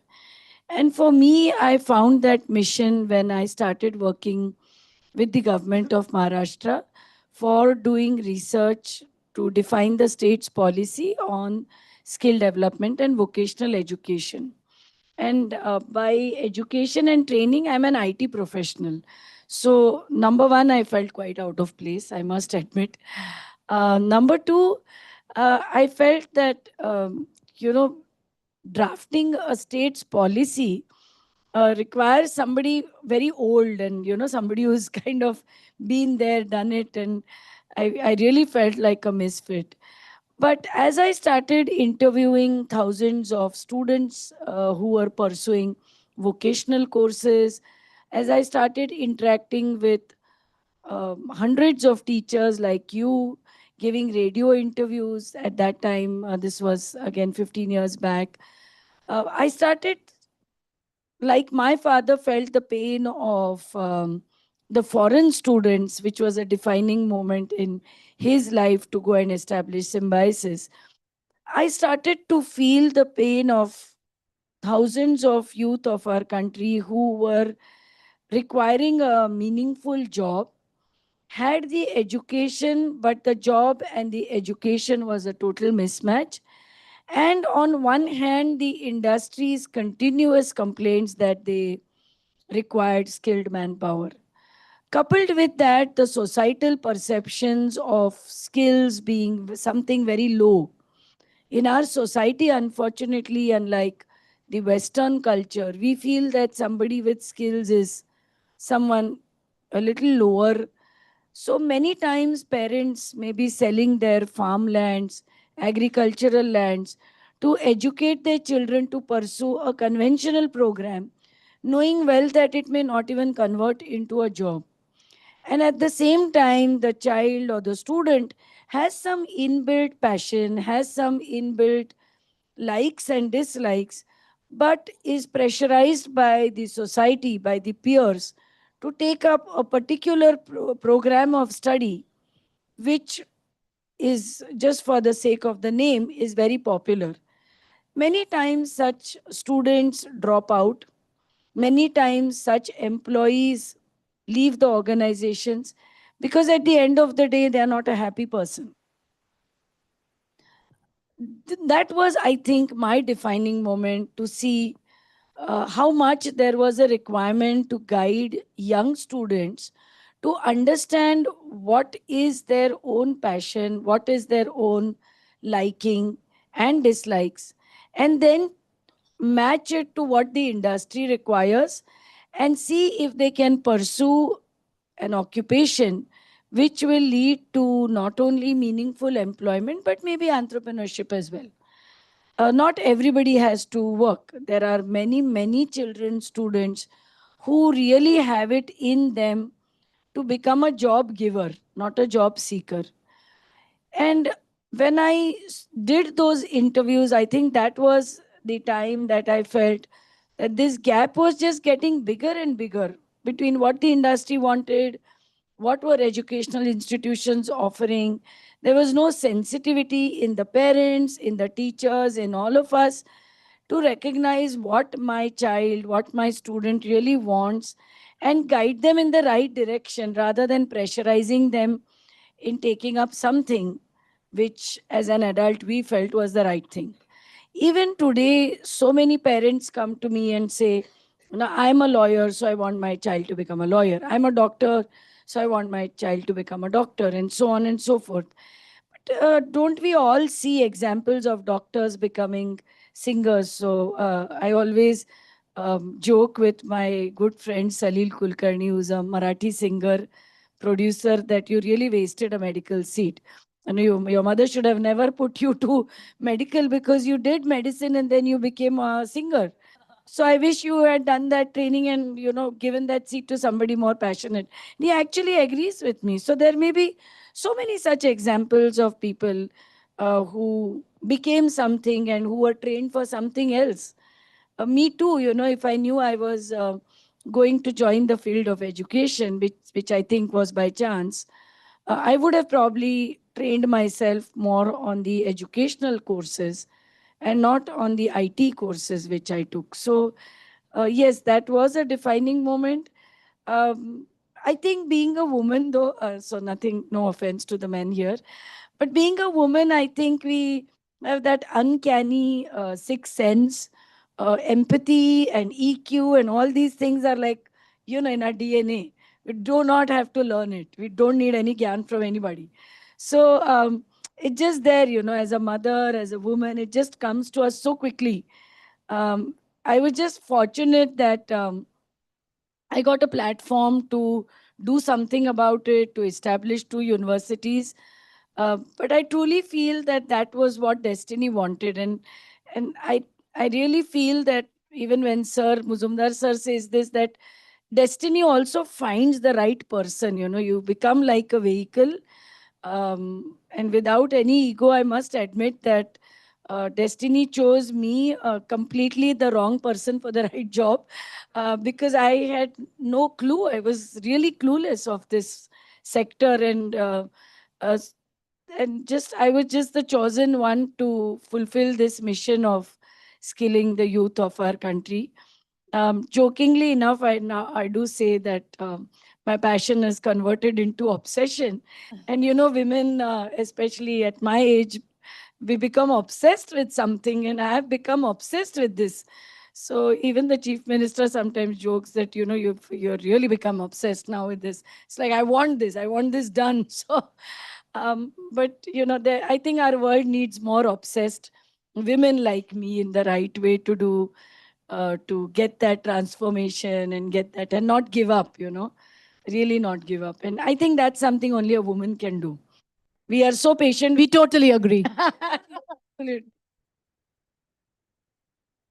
So, ma'am is talking about destiny here, but I think that's all, that's what the great leaders talk about. The higher you go up the ladder, the more humble you are. But we can clearly see her leadership style here. So, I think a big round of applause to Swati ma'am here for being so humble. So now coming to the core of education itself, the teachers, as Sonali ma'am said, the heart of education lies with the teachers and the brain lies with the admin. So you all are here today to witness this. And the modern teacher definitely prepares everybody for life itself. So the modern teacher today prepares everybody to deliver experiences, to teach the students for life itself, not only to deliver the content and to prepare the students for exams. Do you all agree? So my question to you, ma'am, is how do you see the role of teachers changing from instructors to mentors in the new age? Yes, so I think earlier students get information only from a teacher or a book. And that is why you would see so many students attending classes like all of us did. Slowly, because of the internet and engines like Google, now the role of a teacher really, really needs to be transformed. Transformed into what? I feel that the teacher is now become a facilitator. So no longer do students need any of us, any of you and me to give information because they have enough of that. In fact, they have too much information. What they need teachers for is number one, to classify and parse the good versus the bad information because there's just so much information. Number two is to convert that information into knowledge.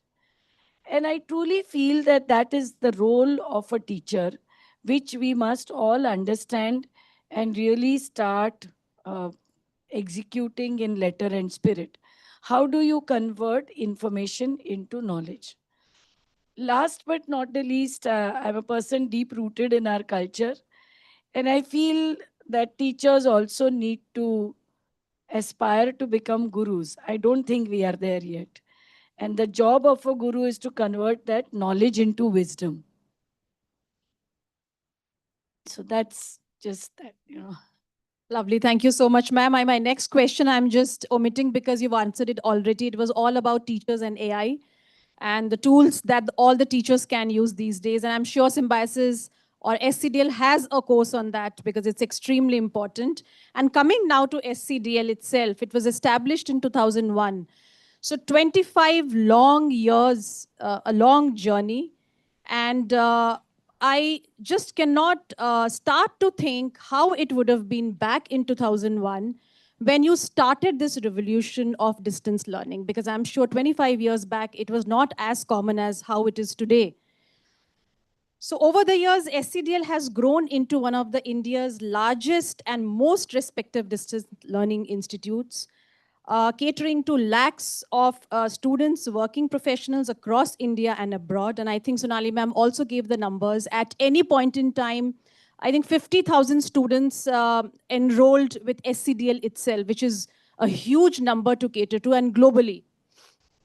By integrating technology and academics, SCDL has enabled learners to upskill, reskill, pursue education alongside their careers. So, how can the large educational institutions preserve their founding values while scaling so rapidly and adapting to modern demands as well? So I think founding values, core values, always it has been extremely important and very close to your heart, Swati ma'am. How did you ensure that your all institutes retain that while you grew? So ethics and values have always been at the core of Symbiosis. And that also speaks a lot about, again, Dr. Muzumdar, who started Symbiosis, is a teacher and a very good teacher. So when institutions are built by teachers, I think you will see that at the core are these ethics and values. And for Symbiosis, we feel that quality, excellence in education should just become the way of life. It's not something that we need to prove to get a certification. It's not something on my annual agenda. I feel it should be there as a way of life every single day. Because what was valid yesterday as a quality parameter may not be valid tomorrow. And what's valid tomorrow may not be valid the day after. So, quality and excellence really have to be the way of life. And as I said earlier in my speech, that all of us have to keep evolving and adapting to the new ways of doing things. It's that inertia in each one of us that makes us doubt whether, as a human being, am I capable of adopting to something new, like maybe AI or whatever else. So, going back to your question, we never run after numbers. We probably must be the only institution who tells our admissions team that you are free to reject any student whom you do not find serious enough for this education. Again, we do not believe in trying to pass or fail a student, but at the same time, the student should not look at Symbiosis as a stamping machine. It should be something that comes from within. This desire to learn should be very, very strong in the students who join Symbiosis. Because if we are giving so much input to the student, then it's very, very important that the person at the receiving end also is ready to absorb whatever it is that the teachers are imparting. Many times, I'm sure all of you have observed this, that if there is a mismatch in this philosophy, then you'll feel like it's a one-sided street. And that's never satisfying for any teacher. The second thing I would like to say to all the teachers is also that the values are changing so much in the students. Problems which were never there before are being faced now, be it drugs, be it broken families, various addictions, a lot of prosperity too. And prosperity brings with it many, many problems, which probably none of us faced when we were students. And therefore, as teachers, our role of being a mentor, being a guide, that philosopher, is even more so important now, rather than just making it a one sided street of giving information. So, our focus on quality kind of engulfs all of these things that I just said to make sure that our students really become not just knowledgeable, but really good human beings, because that's what we should all aim towards doing. And even with Symbiosis Center for Distance Learning, and I must specifically make a mention of this, with so many online courses now, I often wonder what has happened to that face behind the voice? What has happened to that charm of having a book beside your bed? which I mean, I still personally like that. I mean, although we have Kindle and you might see something online, but I never miss an opportunity to go and meet my teachers who taught me, because there's something meeting human beings, right? I mean, there's this there's I don't know how to explain it, but I always felt that there should be something more than just, you know, looking at a screen and seeing some PPT or some content scrolling in front of your eyes. So at least in Symbiosis Center for Distance Learning, despite the large numbers, we have ensured that every day we have lectures, the live lectures, you know, so the student may be anywhere in the world, but isn't it nice to just see your teacher, just meet them, just ask their name? You might be silent at the other end of the screen, but how lovely it will be for your teacher to ask, you know, why are you so silent today? What's wrong with you? Why are you not able to answer my questions? There may be a totally different reason. And that is also the role of a teacher. So education is not just about sitting in front of a screen and just. So we are still old fashioned, Dr. Seema, and I make them print these books every year called self-learning material and send it across. And people may be thinking, like, who even uses these books? They're so bulky, it's so difficult to carry. I absolutely love that. I love making little notes in the books. And, you know, even if I've gone to a book release, I still love that, to take the signature of the author and then kind of preserve it and go back. So, yes, so we are still old fashioned and proudly old fashioned. So we do things differently in SCDL. We have books, we have teachers behind the screens, in front of the screens, to scold the students, no matter what their age is, and saying, please pay attention. Even if it's an online class, come on, don't sleep, get up. I think those are nice things, really nice things. So, yeah. Ma'am, I feel every visionary educator and a leader always emphasize on books. So I will just give you a little background of ECA, the Early Childhood Association. So I head the Pune's chapter for that. And when I reached out to Swati Popat ma'am, who heads the national organization of ECA, and you know, I kind of requested her that I would want to collaborate for this event as well. And she ensured that she sends across books for each and every one of you. So you will get that book from ECA also in your goodie bag. So the importance of books doesn't go away. And true to that, you know, every visionary educator like you always would want to promote books. And I think every teacher must understand that AI and Google can't take away everything. So, ma'am, one last closing question from my side, and very close to my heart, and I'm sure everybody is also waiting for you to answer this. What advice would you give to young women aspiring to leadership roles in education, entrepreneurship, or public life? And, ma'am, what inspires you to wake up every day and transform the world? Yeah, thank you. I'll answer the second question first. I think I found my mission in life. That's what helps me to um, go to office every day and be amongst the students and just keep on doing whatever I'm supposed to do. I don't think there is any end to the mission, because it's something that is going to transcend national geographic boundaries. And it's a mission that gives me immense satisfaction to see the students that we develop get good jobs, get good careers, and come back and give us a hug and say, you know, I'm so and so. And that's I think that's the return on investment for me. For women, it's at least for women in India, I think there are too many expectations. There are expectations from husbands, from in-laws, even from children. So we have to be the superwomans. But I think it's very important for all of us to take care of our mental and physical health. I'm sure many women, their whole day just goes by doing things for others, their families, their colleagues, the students that you all coach.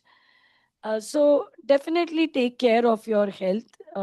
You are responsible for yourself, and your duty is to yourself first, because if you are healthy, then you can do things for others. Health also means mental health. Uh, I do feel that women tend to be portrayed as somebody who can be taken for granted and can be treated any which way, either by their spouses, by their children, by everybody in the family, because that's how society portrays women. Somebody who's very patient and who'll take all the nonsense and still smile.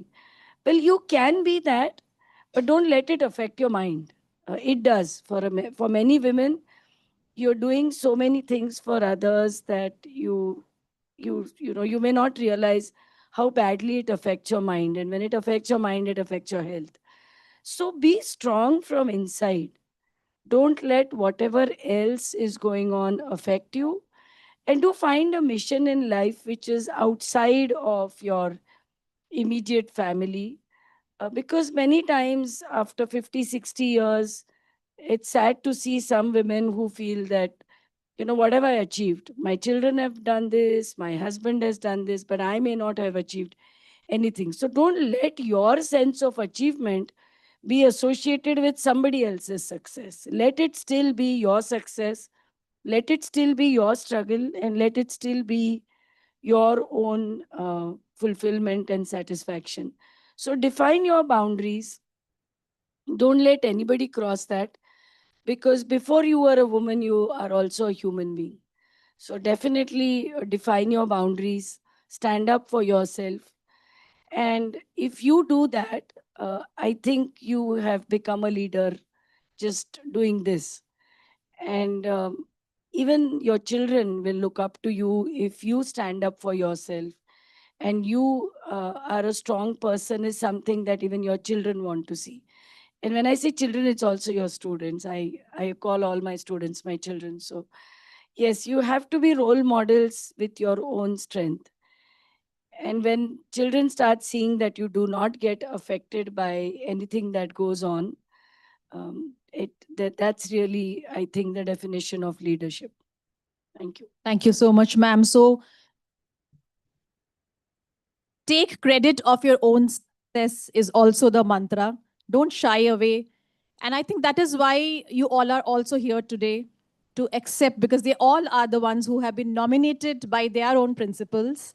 And they are those successful leaders and educators who are sitting right here, who have been doing a great work around and inside their schools.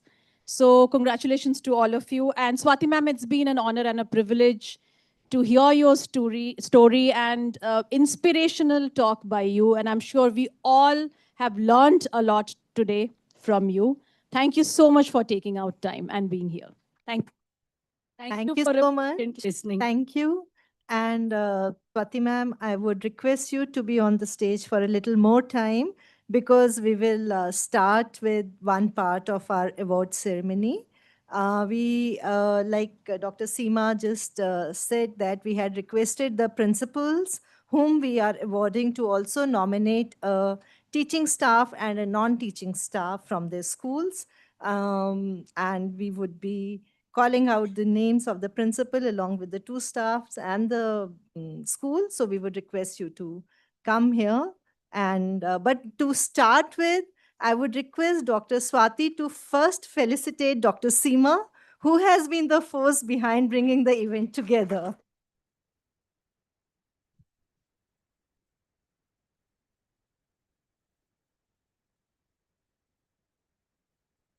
Probably, if you say, sir, for the photograph, shall we ask them to step here so that the screen doesn't come on the face? If we can. Yes, ma'am. Otherwise, that the Symbi conclave would be captured on your face. Yes. Thank you so much, ma'am. Yes, yes.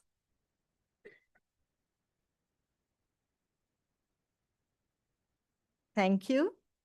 Now we have Mrs. Nirmal Vadan, the principal from the Kalani School. She's nominated Ms. Nisha Rogers and Mr. Amrish Kesare.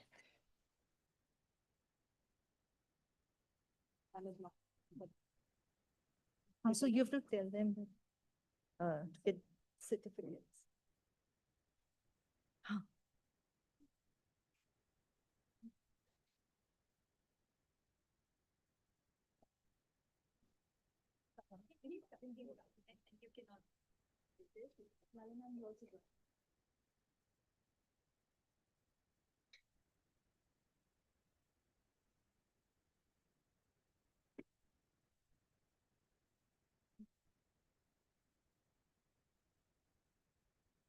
From Universal Public School, Ms. Sharvari Govande, the principal, Dr. Padmashri Balal, and Mr. Deepak More.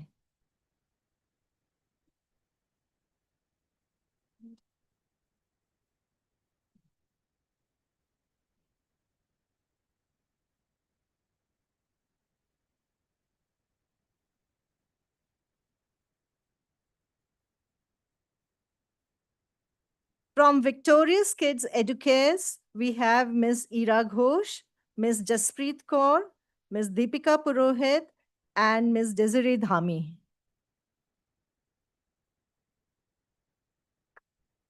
We all have to applaud for each other. Yes, तालियां रुकनी नहीं चाहिए.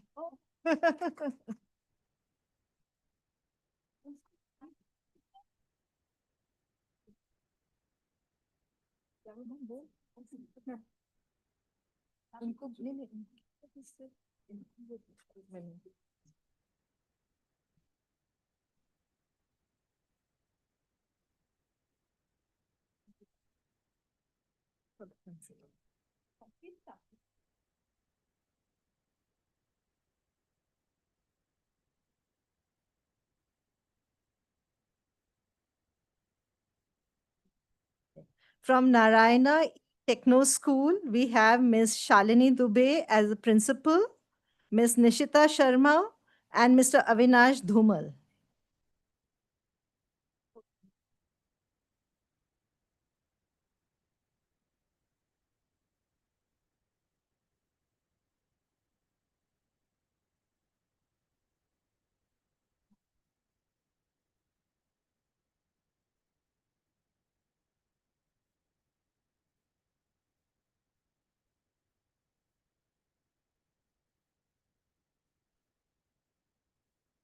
From Damara International, we have Ms. Samara Jagwani as principal, Ms. Sapna Harjinder Singh Sajjan, and Ms. Gitanjali Bhandare.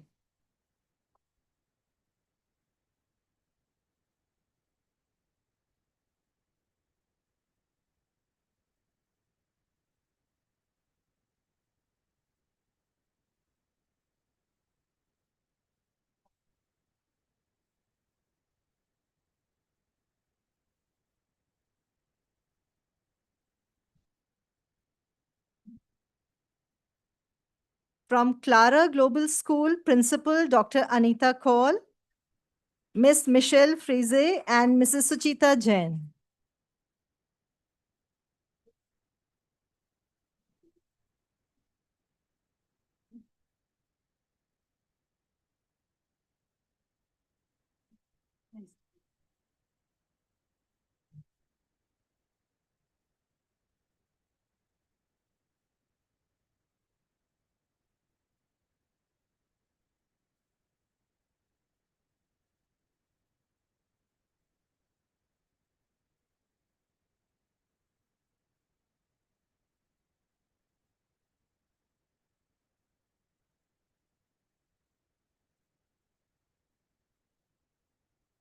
From Boston World School, Principal Miss Shalini Saraf, Miss Habiba, and Miss Babli Singh. All right. From Beacon High School, Principal Miss Vishakha Gupta and Miss Sarika Birajdar. Okay. From Clay Preschool and Daycare, Miss Sharan Thakare, Miss Reshma Shinde, and Miss Varsha Kambale.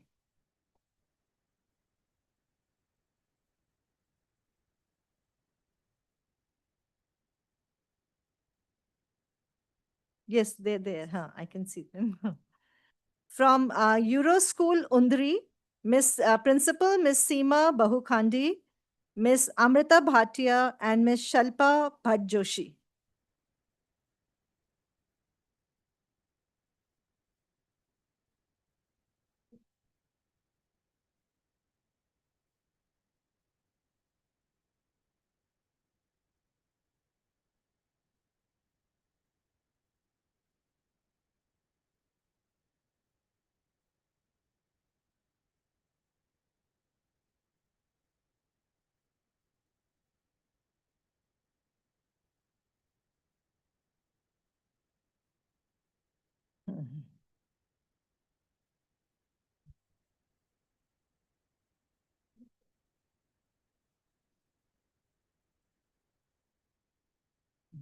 From the Orbis School, Keshav Nagar, Miss Farida Haryanawala, Miss Sheena Sethi, and Miss Preeti Mittal.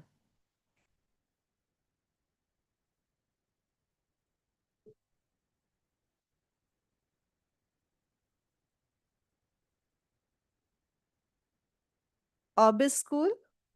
Okay.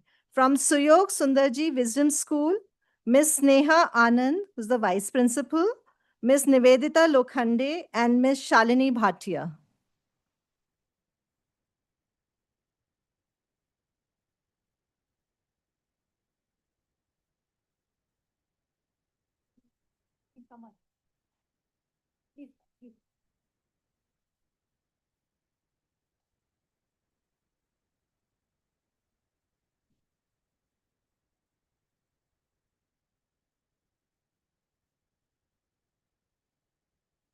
From United International School, Dr. Kajal Chatija, Manisha Yadav, and Miss Rashida Hasta. Okay. Then we have with us founding principal, Heritage International Experiential School, who is also our panelist later on, Mr. Conrad Botha.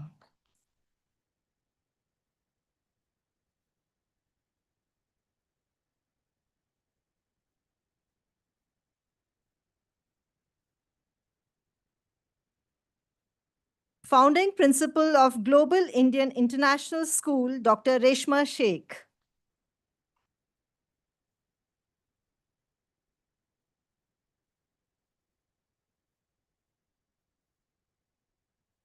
Director and co-founder of Sundarji's Global Academia, Ms. Masarat Tawawala.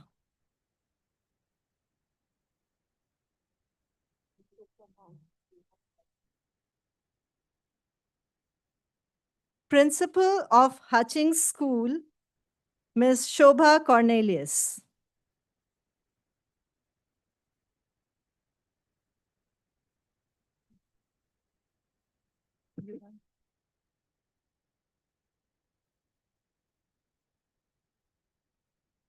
Thank you so much, ma'am. Thank you.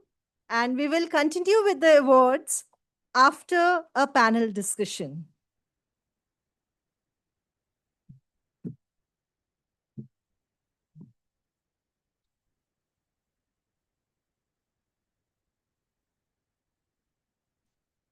It's time to have our first panel discussion. The topic is extremely contemporary and relevant. Reimagining early childhood education and teachers training under NEP 2020. Moderator for this discussion is Dr. Uttara Devrankar, Associate Professor, Symbiosis Center for Distance Learning. Dr. Uttara Devrankar is an expert academic leader and associate professor in education and humanities, holding a PhD in education with over 2 decades of expertise in distance learning and online learning. Over to you, ma'am.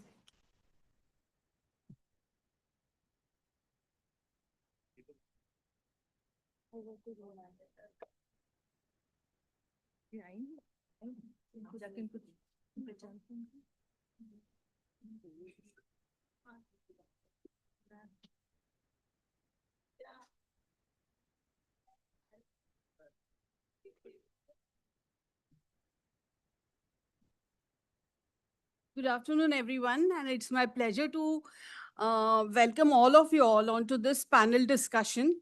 where the name of the panel discussion is Reimagining Early Childhood Education with Teacher Education, with the contest to NEP 2020, that is National Education Policy 2020.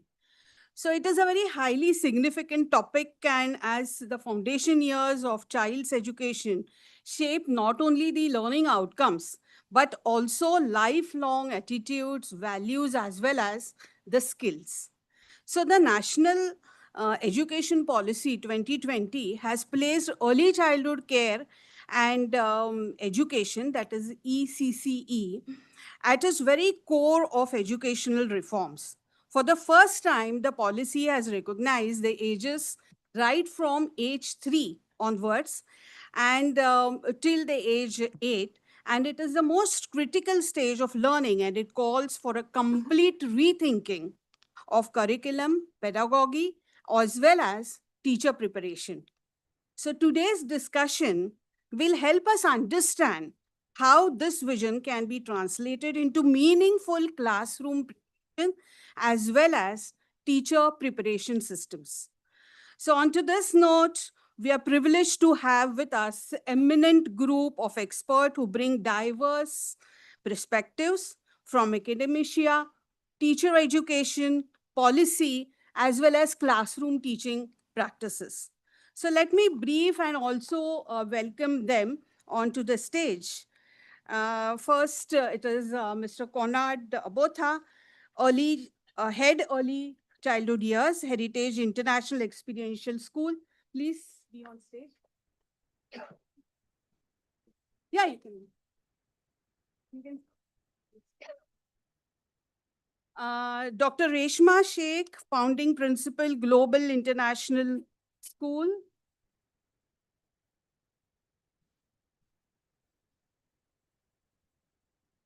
Masirat Tawawala, director and co-founder, Sundarji's Global Academia.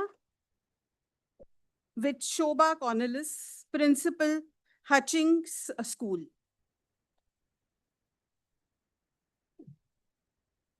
So before we start with the panel discussion, can I please request Swati ma'am to pose for a photograph with our panelists? No, we can stand here so that there is no reflection of the screen. Yeah. Oh, sir is here. Yes, sir. Please do join us. Sir.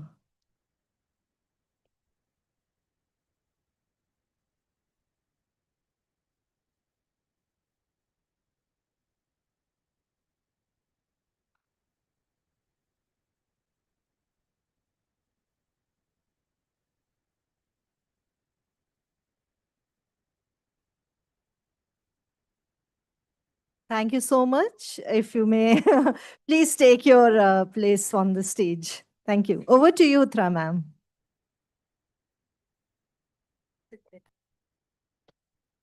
You can sit.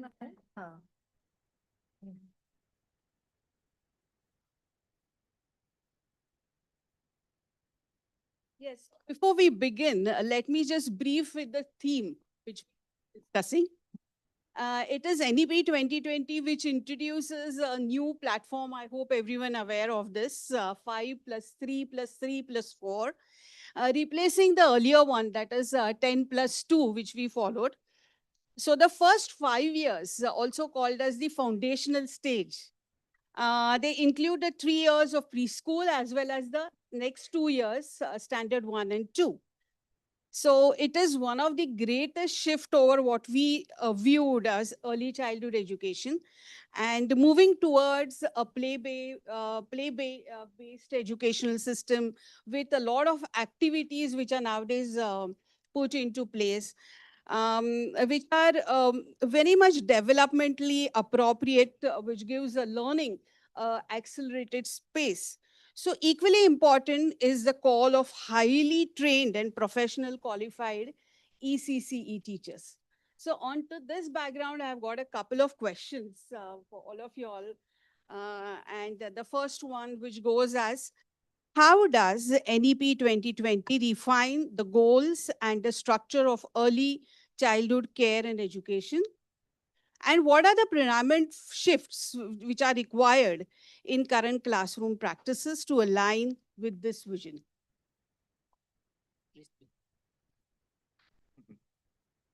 The NEP, who I've only recently started studying really, as I've been in India now for possibly 3 years on and off with the heritage schools for the last year.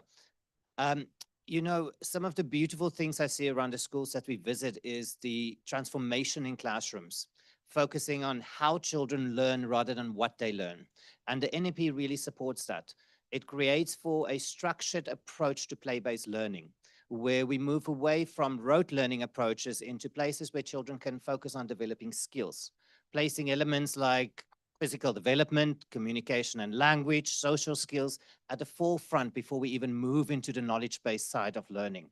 And I think that's one of the things that on international practice is aligning global practices as well, to make sure that what children experience in early childhood year really sets them up strong foundations that they need for later on application in an environment. You know, social skills is the biggest thing, I think, at the moment. And we have children still greatly impacted of COVID. We had children in India that were away and isolated for 23 months. The only people they could see were mom and dad.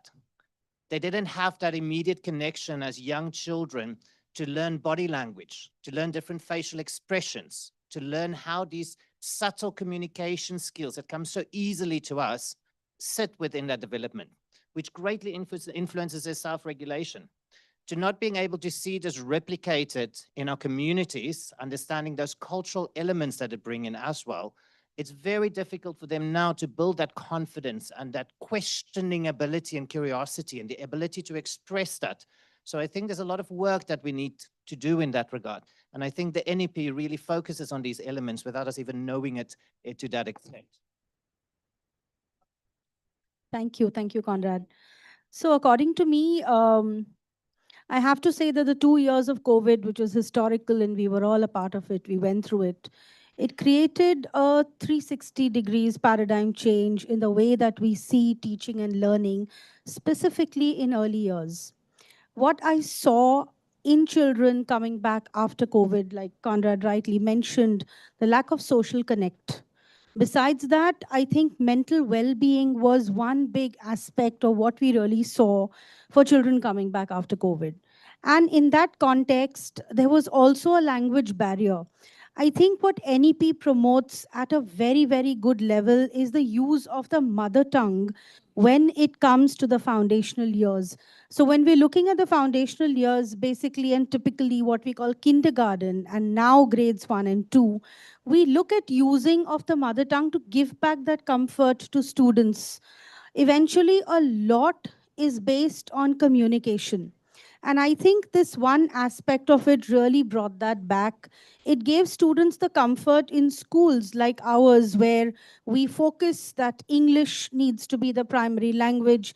And the way that we judge a child or that a parent compares the child is, oh, this neighbor's child is talking in English so fluently. Sharma ji ka beta dekhiye. And then they would, kind of compare their own child. I think comparison is the death of creativity. And I think NEP really brought that back, that it's okay to talk in your mother tongue. So today in classes, you can see a blend of languages. And this is something that gives students an opening to communicate and to create that all-important difference. Another thing that I also see as a part of NEP that's coming up is, like you rightly mentioned, project-based learning, inquiry-based learning, and have come back the days where you say that it's only a genius that can ask a question. So the platform is open for students to ask, because we know that when a student is asking something, it means that his thought process is evolving. So this, along with some wonderful initiatives where we look at resources, it's called the Jadui Pitara, right? So we know that children learn best when they are playing. And formally, free play has found its way back into classrooms based on the NEP. Whereas the very, very common aspect when we look at foundational years, specifically kindergartens, the ECCH section, we all thought that as parents, we all think that it's ABCD and 1 to 3 and the child is there, he's ready for formal education. That's not the case. There is so much in terms of personality development, growth, in terms of communication, simple expression, in terms of being able to socialize with another child. Nevertheless, or not really considering what background the child came from, what kind of a social emotional background. So, mental well being, I think, is largely focused on social emotional learning as a part of NEP. And I think these give a great platform for students to grow and develop. Somewhere along the line, we're going back to our roots, and I think that is such a welcome move. We said. Thank you for sharing the thoughts, both of you. I think NEP was a game changer for India. Look at the population that we are dealing in, our demography. It's a huge population of the children we have. And if we have to get this huge population to study, NEP could be the game changer. Why am I saying? Because first game changer was that it brought the years together, the kindergarten and the foundational years. Now, we couldn't have done it unless it was a policy. Everybody was working in silos. Kindergartens were thriving. First of two had done away with play and everything, and they made 6 and 7 years children write and write and write. So I think NEP clubbed the years. So the game changer. Then we all believed in activity, play, and Gijubhai and Tarabai Modak and Gandhiji and Rabindranath Tagore are great educators besides Rousseau and Froebel and all talked about play. But we did not take it seriously. Some institutions thrived on play and some did not. But NEP did not give us a choice. And I think it made life breathable for children. So we can keep on talking about now in seriousness about play is the child's work. The entire hero of drama in education is play, right? That's what Froebel said. So it brought natural material. It brought back local resources. It made our teachers think creatively. Our teachers really wanted to experiment, make those little models. Like Swati ma'am said, in a bygone days, we made Mattika models, we made everything. They'd all gone out of the window.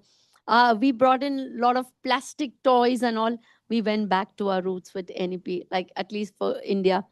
Our Zilla Parishad school, our small town schools, all could breathe because that's where the local resources were put to use. And then we can talk about holistic development, whether it's physical, whether it's all emotional, social. Activities were there with us right at our doorsteps. We had enough of activities for social, emotional, physical. We had our jungle gyms. We had a entire playground, our backyards for play. It's only that we did not use it the way we had to use it. And I think I don't think we were forced to use it, but there was some endorsement there. Okay, let's go out, look for it. When we go for a visit abroad, we love their backyards. We love everything. They're using broken toys, they're using mud, and we say, oh, wow, it's so beautiful. But we have everything back here.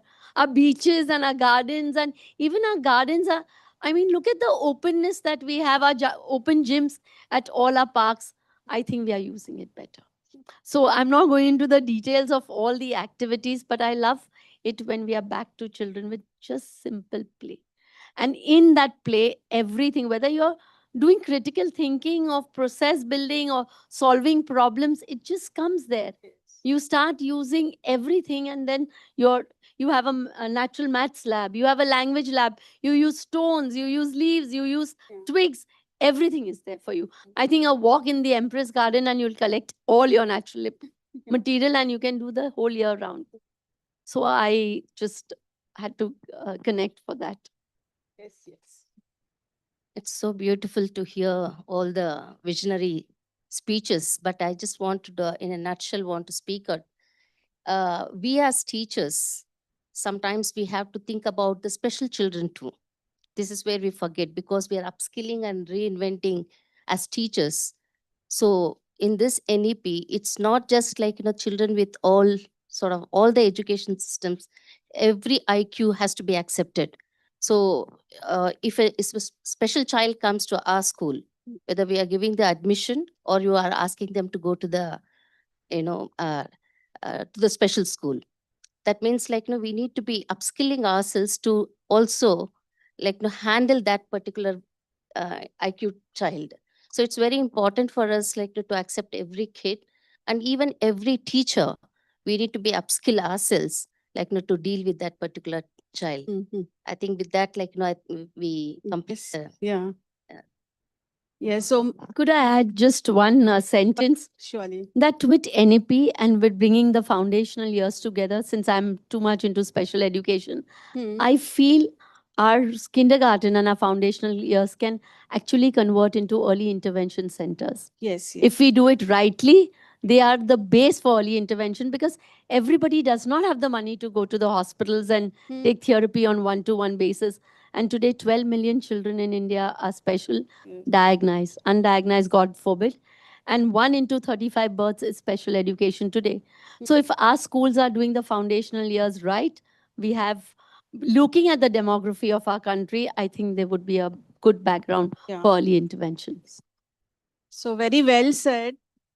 And certainly keeping in mind with inclusive education, I'm very proud to say that our PGD-EA program, a 2-year program, recently we have added another course also in one of our semesters saying inclusive education. So that's the, the cup of tea of today's hour, where we should be concentrating our attention not only over to the normal students, but also including all. The mentally challenged, the physically challenged, as well as the gifted children under the umbrella of education. So very well said. And as all of you all also said about social education, getting all of them under the same platform. So maybe at our time, we only thought that only those were the intelligent children who did very well in mathematics.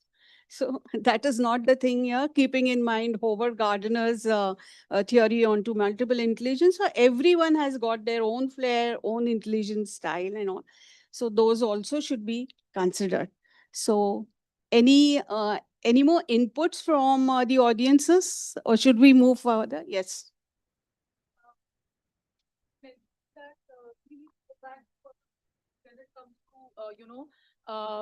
I run a preschool, so that's the reason this is coming. So when you say go back to the backyards, play with the sand, play with the mud, I think most of the preschools are doing that, either out of knowledge or out of trend, okay?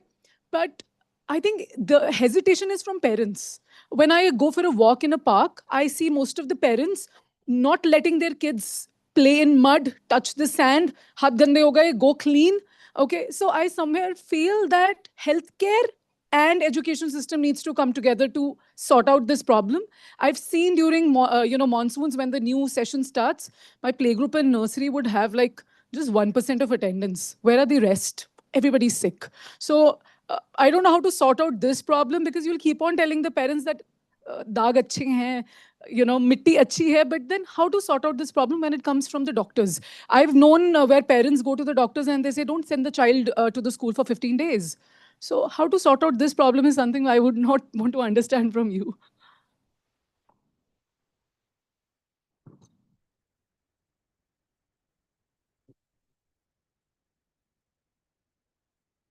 Actually, the activities that we conduct in the schools, maybe the water day, mud day, all colors day, that we do it for the preschool children.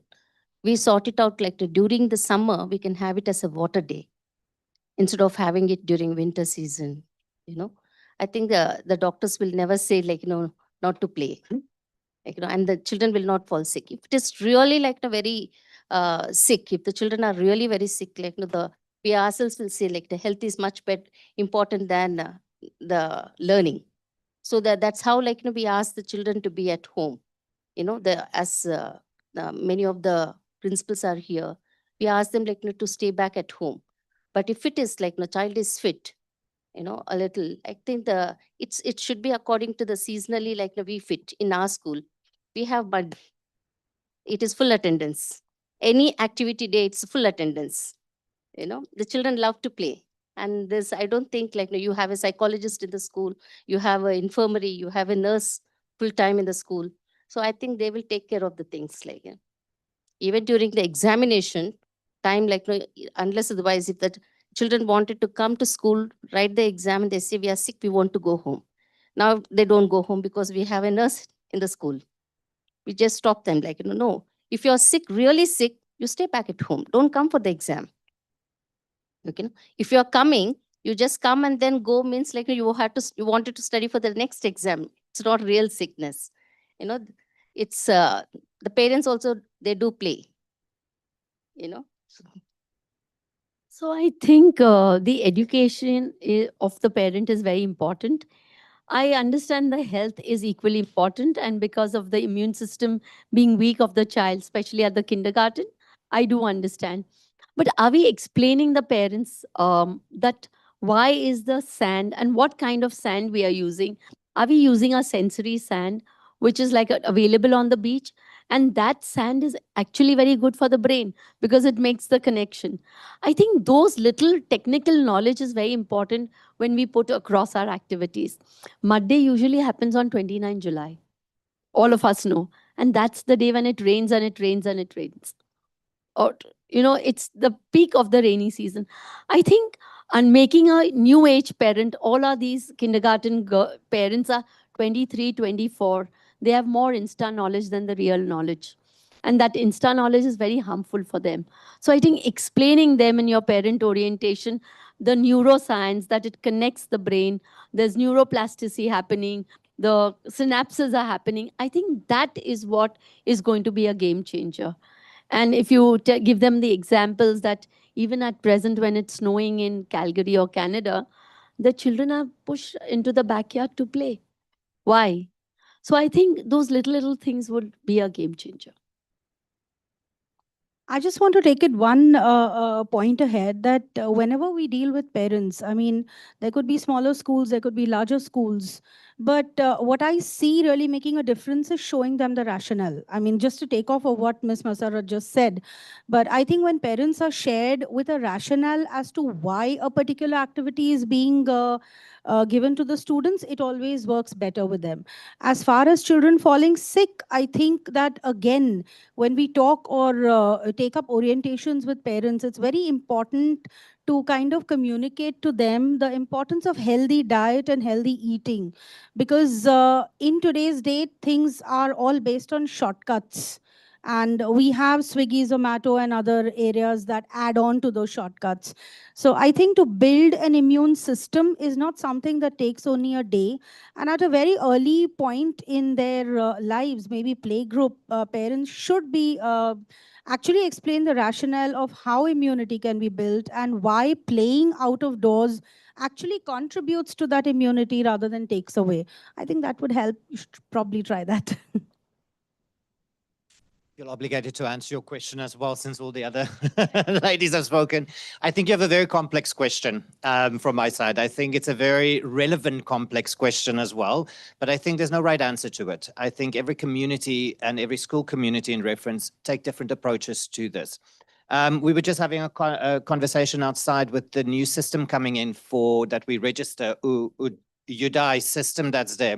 And I think the government is taking action in that regard because it's also being introduced now from nursery upwards.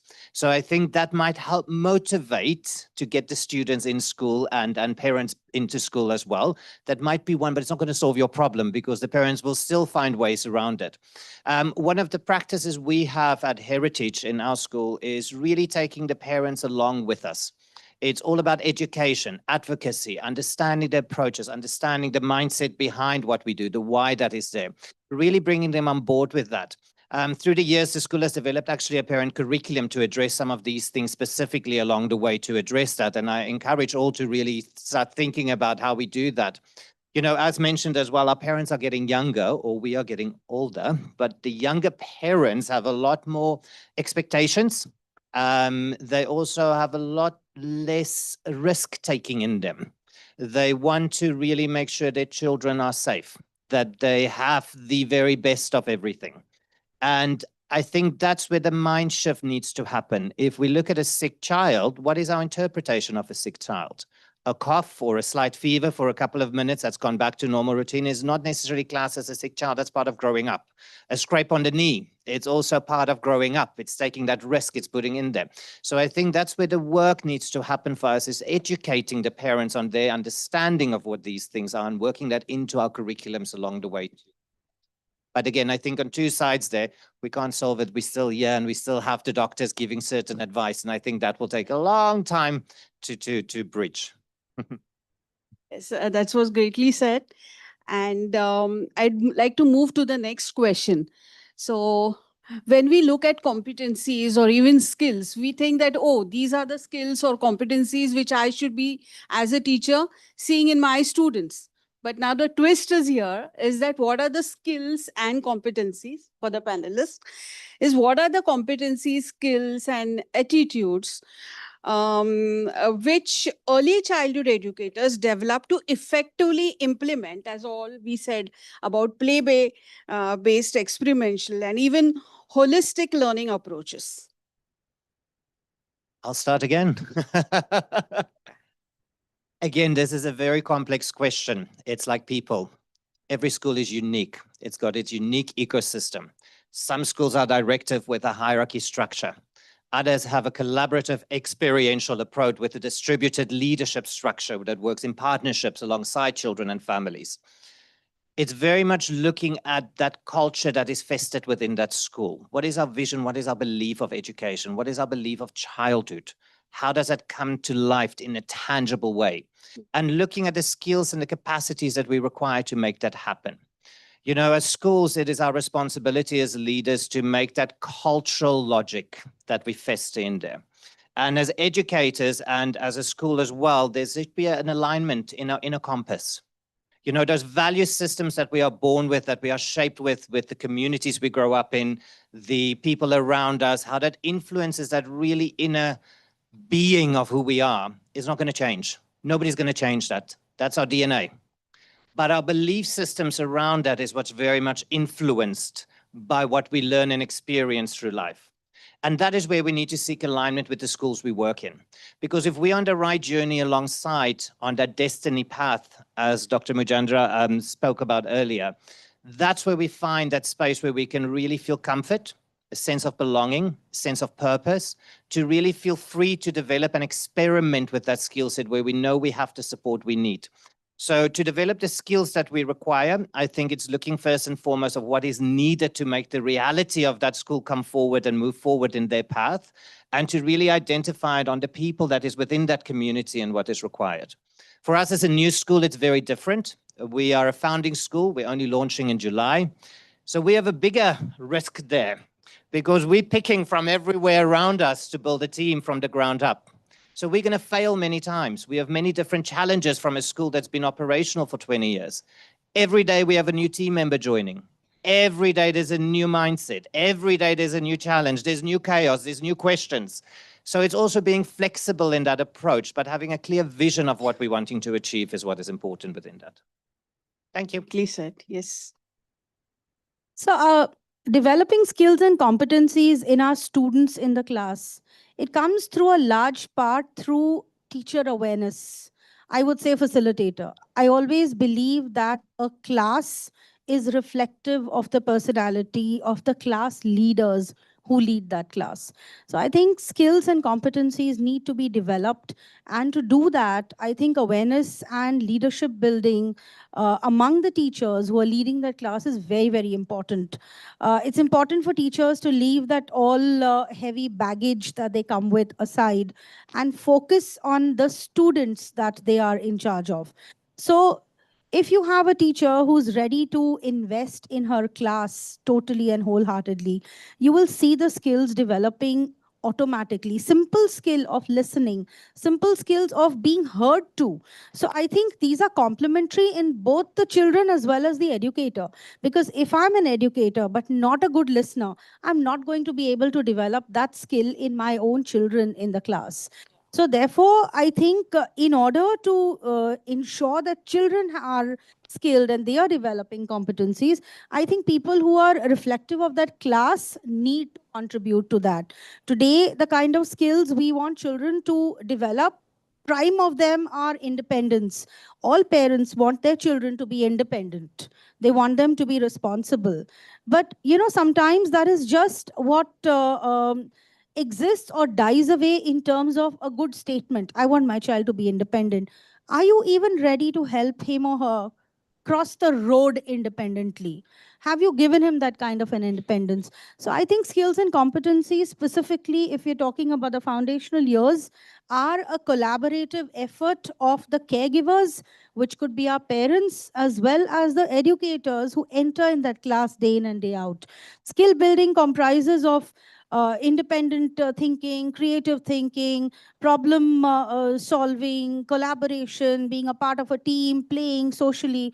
But then where does all this come from if not practically? So I think a lot of training awareness has to go into development of these skills, all important for children. So I think I won't repeat what Conrad and Reshma has said. We've already heard them.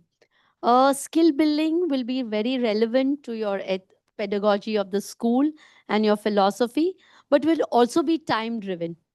Very, very relevant. We are living the kind of times that we will live in, the kind of the community that we will live in. Where is your school place? Is it in the IT hub? Is it in the rural India? Or is it in the city of us today? So that is going to play a major role, because the kind of community that will come, the children will come. If I take the other side of the road, like other side of Mulla Mutta, they have completely different philosophy in their skill building and competency. If I go to Kalyani Nagar, it is again very different. If I go to Hinjewadi, it is again very different.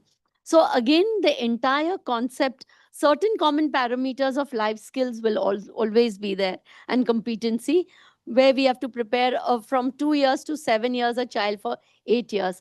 So all your life building skill, your critical, and you'll have activities for project and all.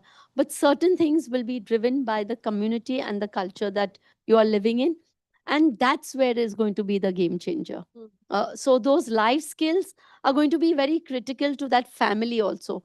Again, so many times I meet families who are very, very traditional and want the legacy to be continued. And then there is a completely a modern family. How do you maintain the balance? So many things will happen, you know. And of course, the times we have to Gen Z parents, they are also Gen Z, no? Parents also 24-year, 25-year-old. So what are they wanting in their children? And again, one child norm. So I agree to what both the panelists said. So I'm giving just a different view of it. And your curriculum that is going to be chalked out becomes every year 25% is going to change. 75% will be traditional. Prepare them for formal schooling and, you know, 5 hours and those kind of things.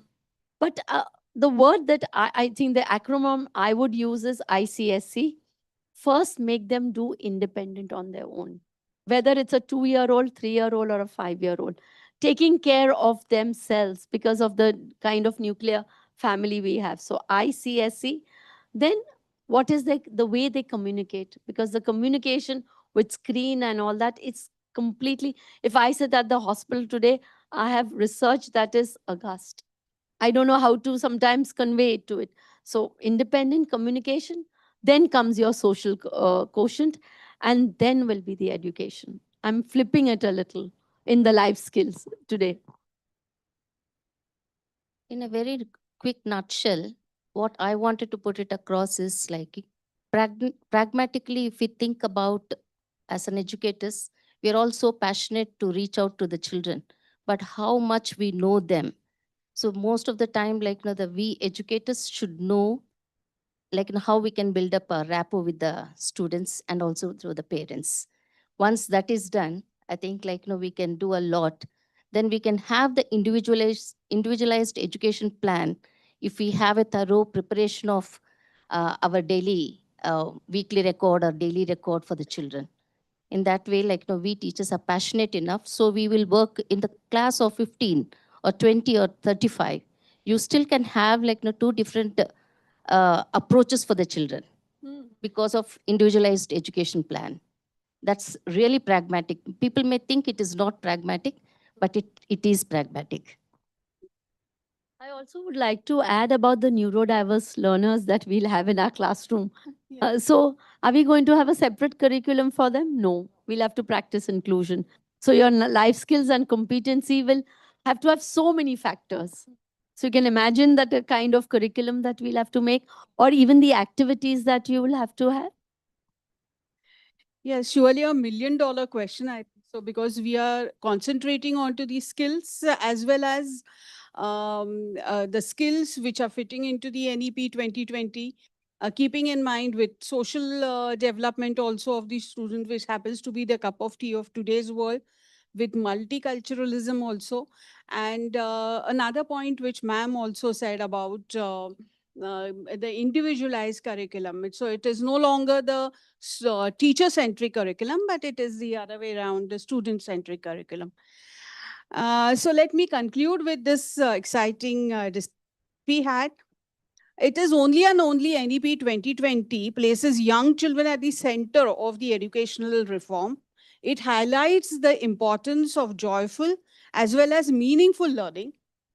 And it recognizes that well-trained and motivated teachers are the backbone of quality ECCE. So I sincerely thank all the esteemed panelists here for their valuable insights and their active participation. And together, let us continue working towards a stronger, more responsive and a child-centered early childhood education. Thank you. Thank you so much. And now I would request the panelist of the second panel discussion to take the place of the first panelist. So Mr. Lucky Surana, Ms. Bhama Pramod, Dr. Vindi Pujari, and Dr. Kulvinder Pal. Please. But before starting the panel discussion, sorry. Okay. All right. Okay. Huh.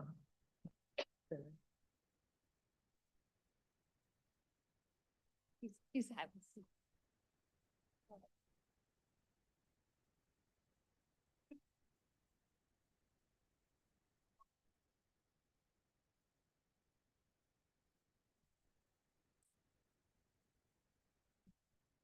So good evening, everybody.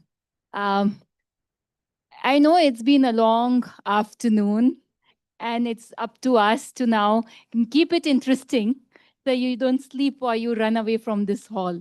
So I'm going to do some sanitization checks here. Nobody gets more than 5 minutes. I'm going to ask if each of you a question. Yes, and yeah, and and and and stick to the point. So, good evening, everybody, and welcome to the panel discussion. We are talking about a very interesting topic. It's about moving from academic leadership to a more entrepreneurial leadership now. So, gone are the days when we could just say, oh, we are just administrators and we are going to manage our schools and our businesses. Now we are, I think, wearing multiple hats. And I think in today's discussion, we want to see how the shifts are taking place and also talk a little about how do we get there. And I think I'm truly delighted. And it's indeed an honor to have a panel like this. So for quick introductions, and I'm going to keep the introductions brief too. So we have Lucky Surana. He's the founder and CEO of Anarch Education. We have Dr. Bhama Pramod, Associate Director, Academics at Little Millennium. Then we have Dr. Vidhi with us, who's the founder director of Nirva Education Foundation, and our very own Dr. Kulvinder Pal, who's our director for Symbiosis Center for Distance and Online Education. Thank you so much for taking out time and being here with us today. So on the firing line, I start with Lucky. We are seeing an era of rapid change. I mean, everything is changing around it. The needs are changing. The learner expectations are changing. So how can administrators today balance operational management with visionary leadership? And I'm using the word visionary leaders here. So, good evening. Am I audible? Yeah. Yes. Good evening, everyone. First of all, thank you for having me here. Very interesting question, very interesting topic. In my view, if you look at the whole operations, most of the operational leaders, 70% time goes into the doing domain. I was asked by one of my mentors in one of the meetings that who's the boss of your organization? So, I said, I'm the boss of my organization. He said, no, who's the boss of your organization? I said, I am the boss of my organization. He said, no, systems are the boss of your organization. So most of the times, all the operational leaders get involved into the doing domain. And when you get involved into the doing domain, at the end of the day, we've achieved a lot, but the vision part is then left behind. So if you create simple systems, simple dashboards, data, use of technology, and then focus on the operational goals, I think that is much, much easier than to get into that stuff. So according to me, I guess systems, SOPs, and have use of the max use of the technology. So that helps you in reaching your goal. Thank you for keeping it brief. I promised you for that. Yes. So I completely agree. And I think I can give you an example out of Symbiosis. We manage about 50,000 students, 30,000 examinations a month.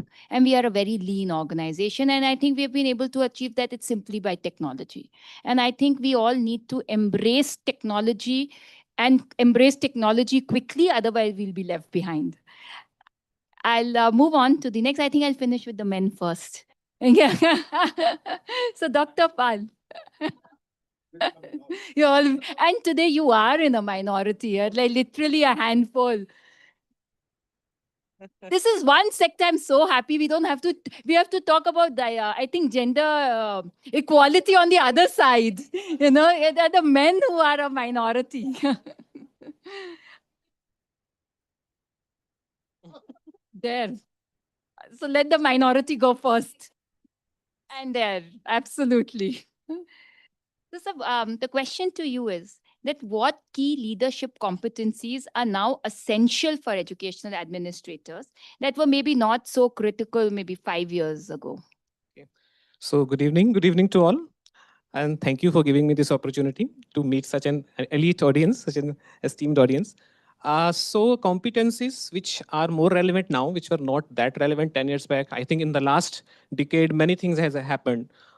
Pandemic happened, then AI revolution happened, NEP to 2020 came. So things have changed. So obviously the things which come to my mind at the forefront is the digital and technology leadership. Because previously, after 10 years back, you might be having some a preliminary knowledge of digital or technology leadership, but now this knowledge is mandatory. You must have that acumen in you to understand how technology is integrating in your system and how you're utilizing that for enhancing the efficiency of your administration. So that is the important aspects which a leader, administrator must have. And then you should be able to conceptualize how your learning management system is going to come into place, and it will enhance the efficiency of your not only of teaching learning experience, but also the administration aspects also. So another thing is related to this only. When AI is coming into picture, then obviously you are using technology, so you are getting lots of data. So data-driven decision-making is another thing I think that every education administrator should have the knowledge of, should have the competencies of. And then change management, lots of policies are coming, regulatory aspects, lots of changes are coming. So you should be in a position to manage that change. And every time you bring some change, there is a resistance. I think you have to have that capacity to handle those changes. So I think these are the things which are mandatory for every education administrator to have. And then another aspect, the mental health domain competency, that is also very important nowadays, because the children, they come with a diverse kind of mindset. They have a different variety of mental and emotional makeup. So you should have that kind of competencies to handle all sorts of students. So I think some of the skills. I think it actually resonates with what Lucky was saying, that if you are able to embrace technology, get dashboards, be able to play around with data, then I think you will automatically be able to move away from operational management to maybe putting your thinking hats on and think, how do we expand and move on? So now I think we'll go to you next.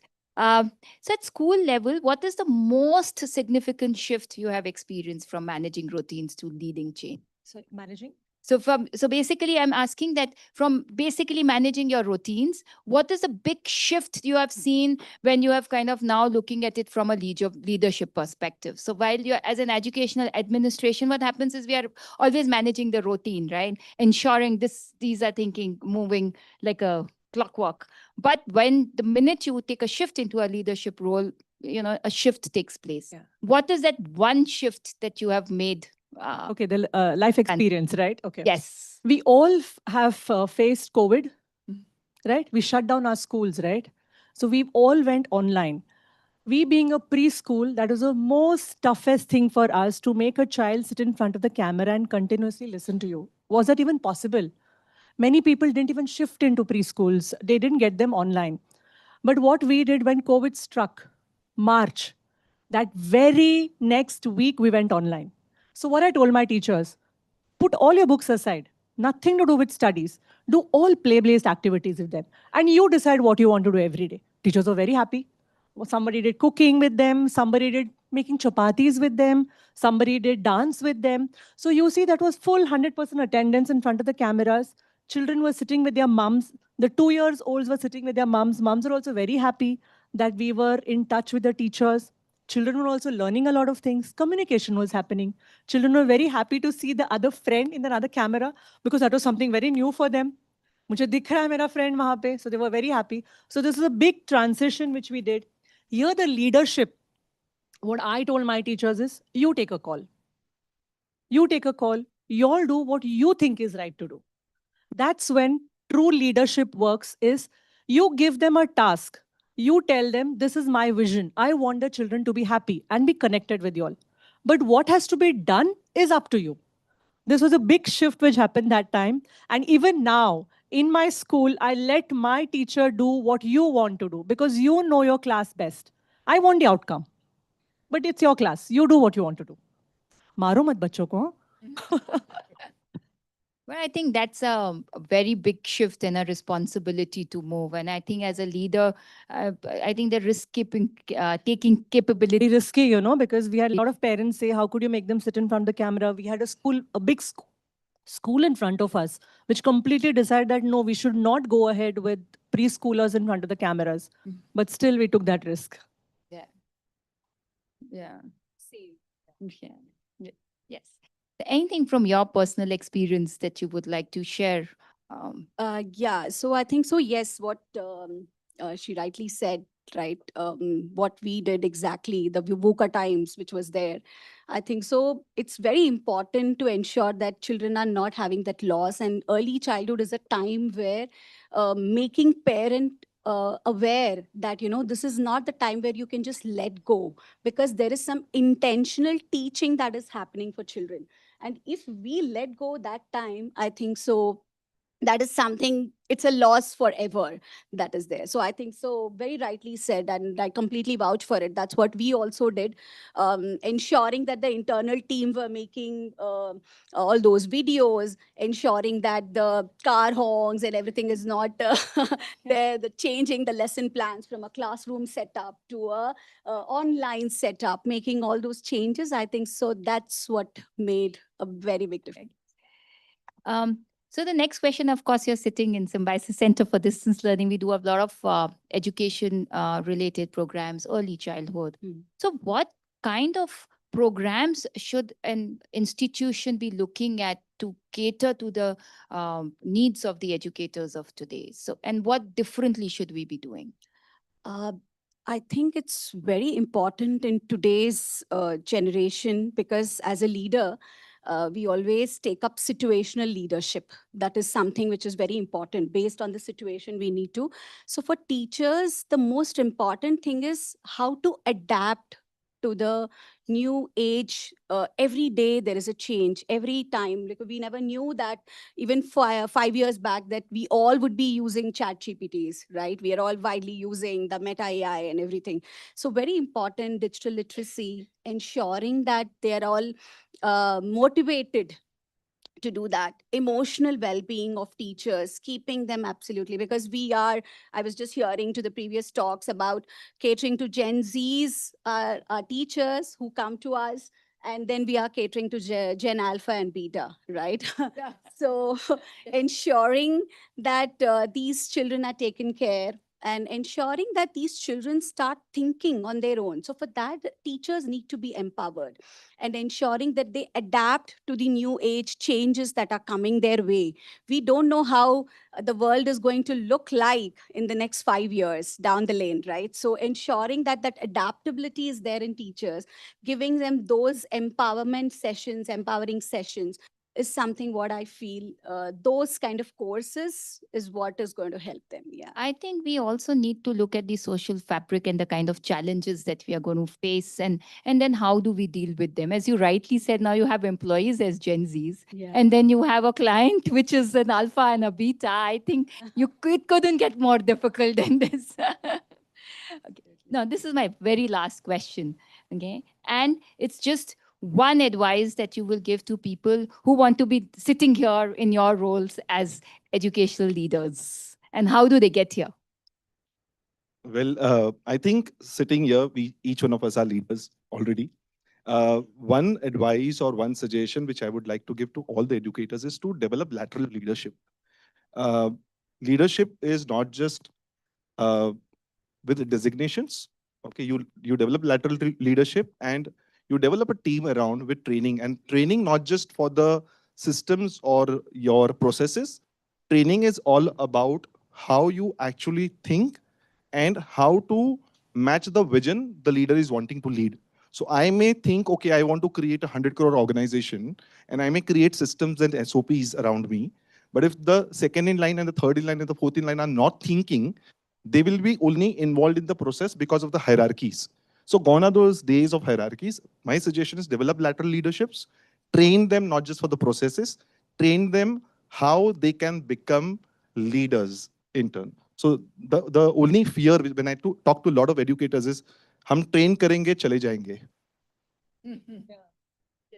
And आप train नहीं करोगे तो कितना damage होगा आप वो सोचिए. So that is something which I want to leave all of you with. Thank you. As a community, we have to train. I mean, But then I think so creating that ownership yeah, is very, very important, because we try to do that because today we just don't go and train our teachers just for the curriculum. We also train for them to understand what they do and why they are doing the purpose. So each one takes up that ownership of their own classroom, their own children, building that community, and that comes with the leader who inspires them, who shows them the wider vision, vision that has to be shown to them, that they are building a community, they are building the future. So we try to, I think so it's very important for us to inspire teachers, not only just go and deliver those training sessions and just come back. It's about inspiring them, ensuring that they take up the ownership. I think ownership is something we cannot live. Also, I would just like to add is, while technology, systems, policies, SOP keeps evolving, I think something which I guess everybody in this hall will agree is, every one of us want our team, including ourselves, to be culturally driven. Yes. So, when you have systems in place, that's where we can start telling or driving the team towards culture development. So that is something which I personally really, really focus on. What I follow in my school is let my teachers and my admin staff be the leaders. I ask them, what is next you all want to do? What are the ideas you all are coming up with? So when that idea materializes and we use it in our school, they feel so happy about it and they grow. This is how they grow. So complete liberty to your staff, understand what they want. Because now we are in a world of a thing called servant leadership. Monarchy is gone, hierarchy is gone, everything is gone. Now it is servant leadership. We are for the praja. So what your staff says, listen to it. They come up with brilliant ideas because we might not be digitally so much more aware of things as much as they know. So they come up with brilliant ideas, put that to use and see how you make a very beautiful environment where you have collaborative thinking, which is the buzzword for tomorrow, collaborative thinking. As an individual, you can't go ahead because you need to have many brains put together to progress. Very rightly said. And Kulvinder, sir, you get the last word. True. Yeah. So my advice would be keep on learning. So lifelong learning is a mantra, and start learning about yourself. I think first you should learn about yourself. So I think spend some time with yourself. reflecting about what your thoughts and ambitions are, what is your mission are, and how you're going to translate that into action. So learning is important, lifelong learning is important. I think the foundation of Symbiosis Center for Distance Learning is based on that concept of lifelong learning. And previously it was thought that learning and the leadership cannot be cultivated, but I think that is wrong. You can cultivate leadership, you can learn leadership, and now you have a plethora of resources in your hands. You have the best of the best resources in your hand. You can learn from the best of the best educators all across the globe. You can learn from the best practices which are prevalent amongst the different parts of the globe. So that is the way in which you can further build up your leadership competencies. Absolutely. I think from lifelong learning to collaborative learning to letting them become leaders and the most important, I think, the ownership. I think you have summed it up beautifully. Thank you so much. A lovely panel. You've stuck to the time, and I think they need a big round of applause for that. They do. And Thank you so much. and I would request Major Sonali to felicitate our competent panelists. I think the big takeaway, what I could, summarize from this particular discussion is to be a successful entrepreneur or to be a successful leader. Two very necessary attributes are delegating and continuous learning. So very important. And thanks to our panelists, they have reiterated that point again for us. So thank you so much.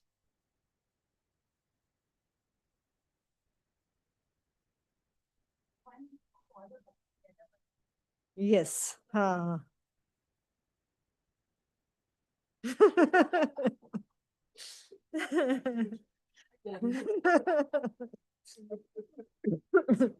Nobody says no to a wrapped gift, especially,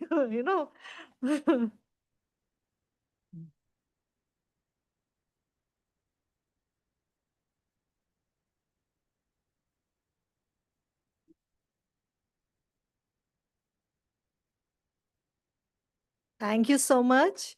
Major Sonali, you can stay back because now we'll continue with the remaining awards. I'll quickly, like last time, call out the name of the school, the principal, and the nominees, the two nominees.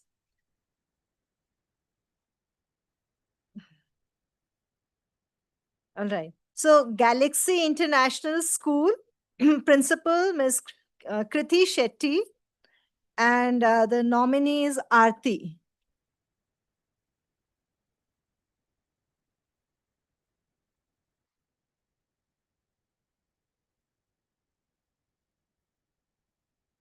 I'll call out the next name so that you can be ready for that. PDEA's English Medium Secondary School and Junior College in Akudi. The principal is Ms. Priti Dabade, and nominees are made by her are Bangarama Patil and Sakshi Dhumal.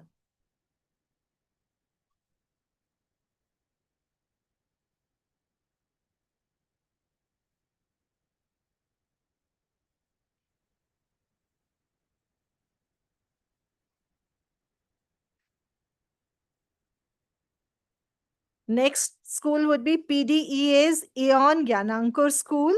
Principal, Dr. Sunita Rai, and nominees are Aparna Nishal. Pathshala Early Learning Center. Principal, Ms. Aboli Anand Roikar, Dipali Kulkarni and Anamika Kumari and Priti Thakur from Pathshala Early Learning Center. Child Mind SEL Center, Principal Ms. Shweta Saxena, and yes, she's the only one who has, I think, come from there. Oh, wow, that's wonderful. The Harmony Tree, principal is Ms. Shilpa Solanki, Ms. Siddhanti Jain, and Ms. Preeti Marathe.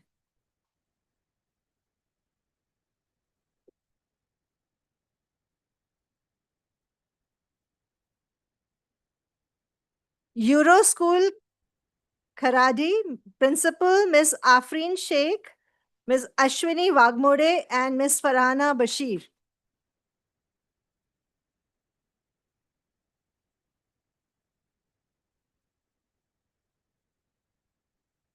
Abhinav Public School,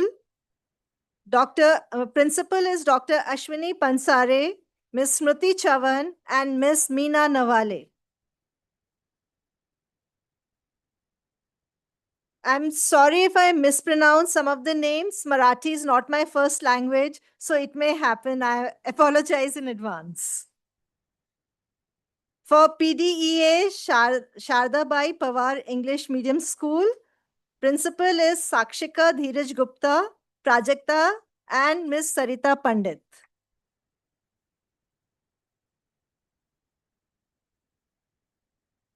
For Canvas Prime, Principal Ms. Niharika Tripathi, Ms. Shruti Sinha, and Ms. Reema Gupta.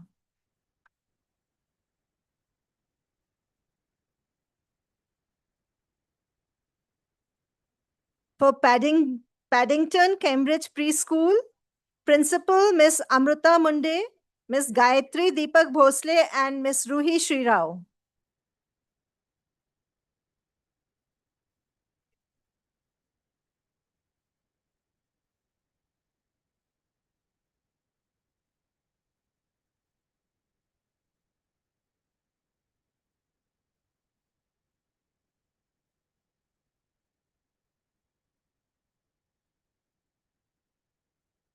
Yes, I would request the awardees that after accepting the award, if you can just move from there and make place for the others.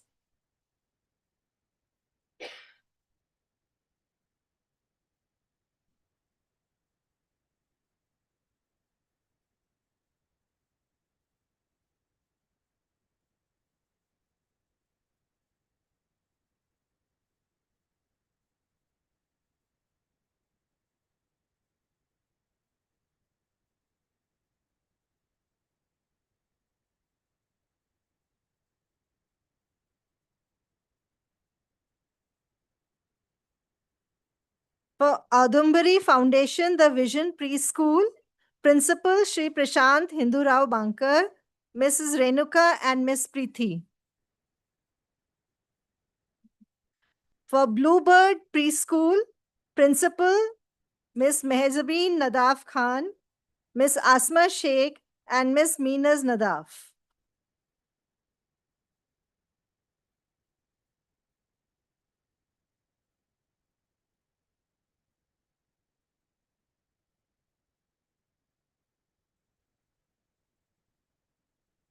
Yeah. For DDGEMS, Principal Dr. Manisha Shivale. She's a lone representative of her school in case she's here. For Little Millennium from Dange Chowk, Principal Ms. Shweta Dwivedi. Yes, please clap for all of them. Principal Ms. Shweta Dwivedi, Preetam Orankar, and Anuradha Padwal. For Little Scholars, Principal Ms. Pallavi Joshi, then Hemangi Gangurde, and Alpana Saraswat.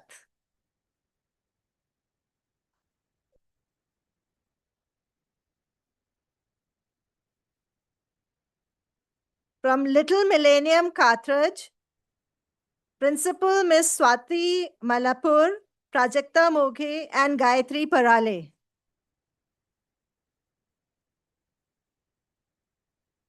For Guru Global School, Lohegaon, Principal Mrs. Kiran Swapnil Shirsagar, Mrs. Meghna Bhosle, and Mrs. Jayashri Patwari. Yeah. For Angel High School, Principal Mrs. Khushbu Singh, Mrs. Rebecca Pagare, and Mr. Sunil Rajguru. For Head Over Heels School, Director Kavita Krishnamurthy Singh, Kunal Punathar, and Radhika Menon. For Gyan Prabodhini English Medium School, Principal Dr. Abhijit, Ms. Mamta, and Preeti Shival. From IMTTI, Principal Ms. Sandhya Rajendra Shimpi,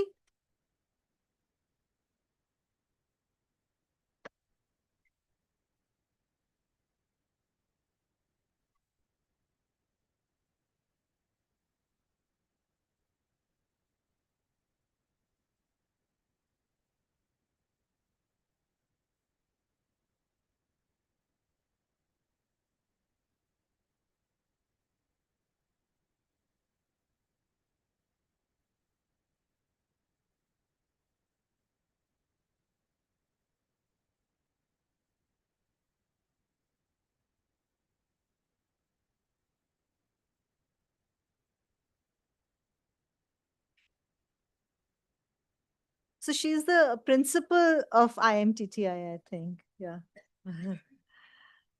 Yes. From Little Flower Preschool, Afsha Sheikh, Naila Sheikh, and Mohsin Sheikh.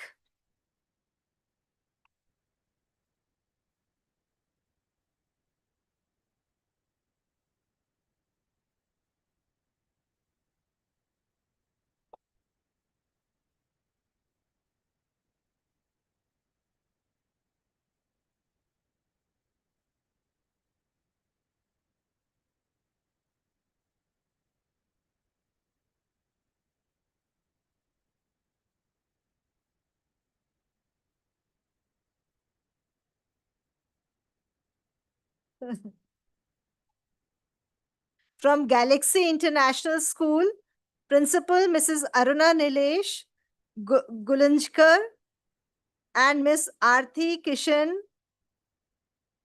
and Mrs. Monica Borse, who's the pre-primary teacher for them.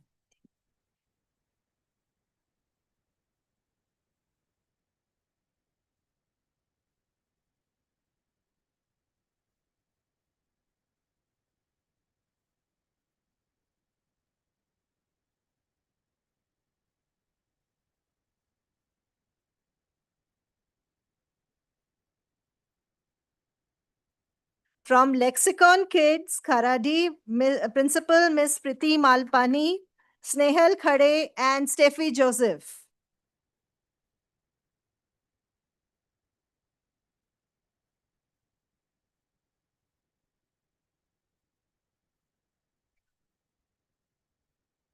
From Riot Section Sanstha's Girls English Medium School, Miss Zeenat Syed, Mrs. Rushali Ghumatkar, and Mrs. Neelam Jagtap. From Indo-Scots Global School, Principal Miss Chitra Venkateshan, Miss Neha Mitesh Kadwani, and Miss Jyoti Sachin Patil.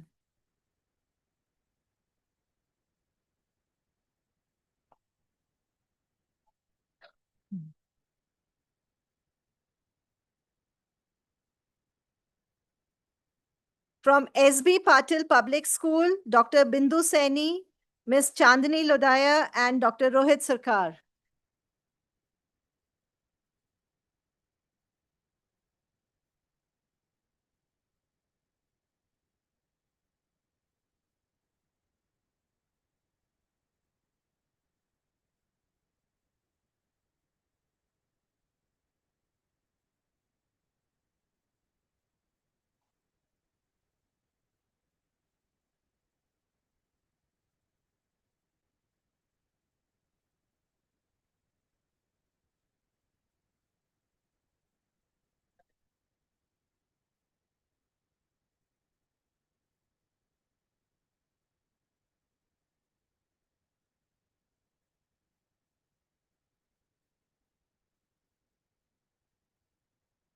All right. So we have many more awardees. So I would like to give our presenters a little rest and request Dr. Uttara to do the honors. Yeah. Yeah.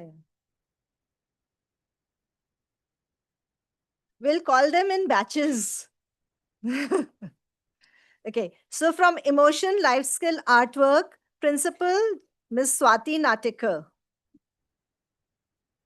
Little Berries Preschool, Principal Ms. Vaishali Sandeep Patil, Namasmita Mohanty, and Vidya Jitesh Pardeshi.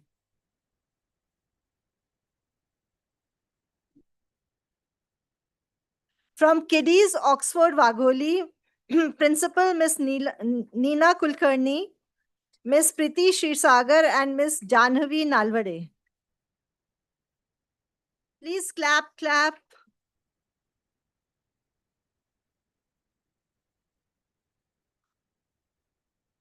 From Doodleberries Preschool, Principal Ms. Sharmili Shah, Ms. Tanuja Kamte, and Ms. Jyoti Suryavanshi. I'm loving the names of these preschools. They're so cute. From Disney International School, Principal Ms. Sarika Kamble, Miss Poonam Kahane and Miss Renu Pathak.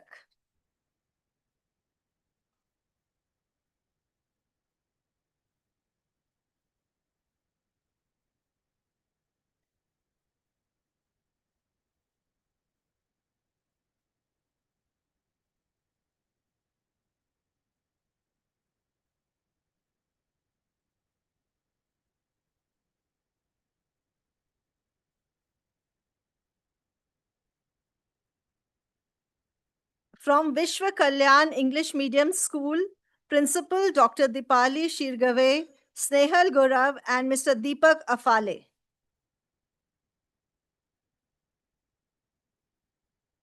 From Sri Vidya Aramb International School, Principal Ms. Jagruti Bhaleghare and Palak.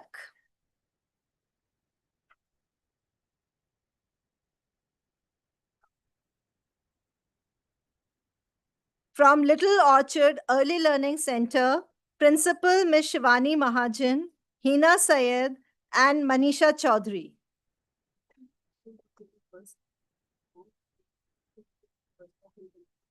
Okay, I'll be announcing it.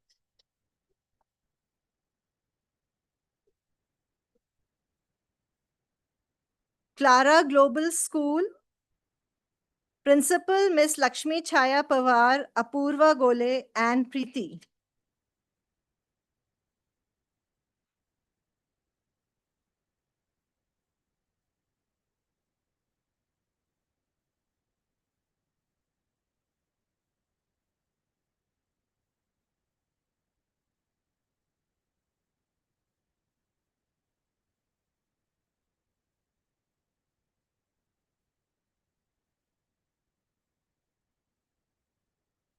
Yes, Dr. Seema, you were required here to be a presenter. Yeah. Okay. All right. So those who have received their awards, I think they're in a hurry to leave. But I would like to announce that we have also arranged for some refreshments. So please have the refreshments before leaving.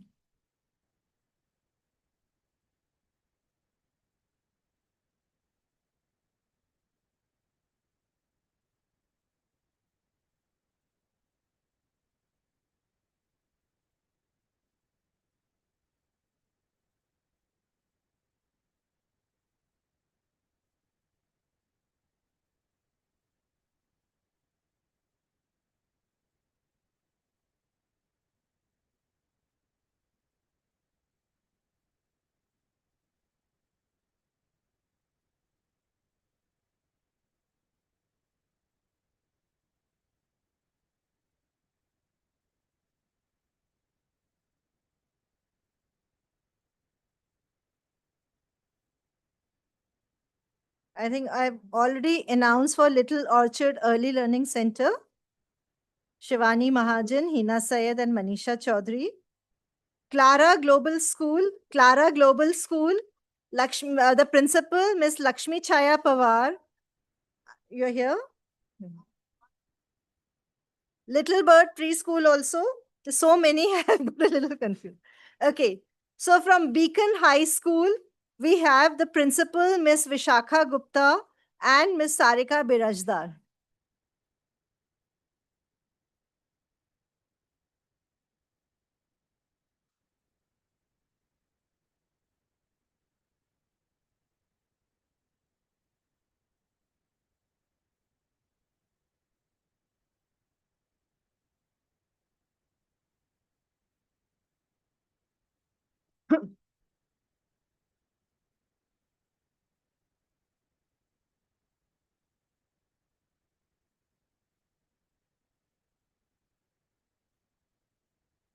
Yes, you can.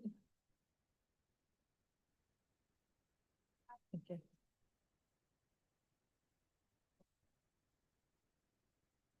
So I think already called out Little Men and Dange. Okay, it's later. Take care. I will call. No, it will take some because I'll go by the list. Otherwise, I'll get all confused. No, ma'am. I'll go as per the list. Otherwise, I'll miss out on some names. Nerva International School, Principal Miss Vindi Pujari, Amita Parekh and Netra Khedekar. Lexicon Kids, Viman Nagar, Principal Miss Aditi Thakkar, Miss Huma Bagsa and Sapna Kripalani.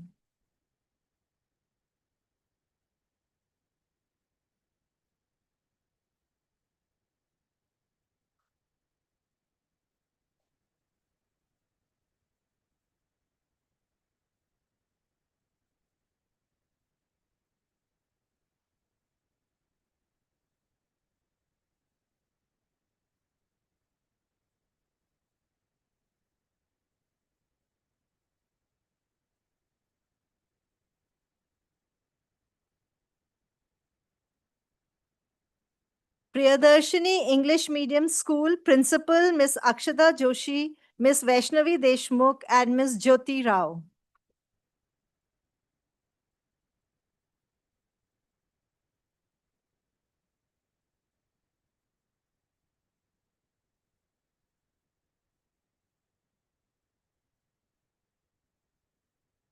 A lot more. Lot more. Lot more. KA Preps, Principal Miss Karishma Attar, the Lexicon School Hadapsar, Principal Miss Manisha Navyat, Miss Neeta Joshi and Mr. Vishal Vedya.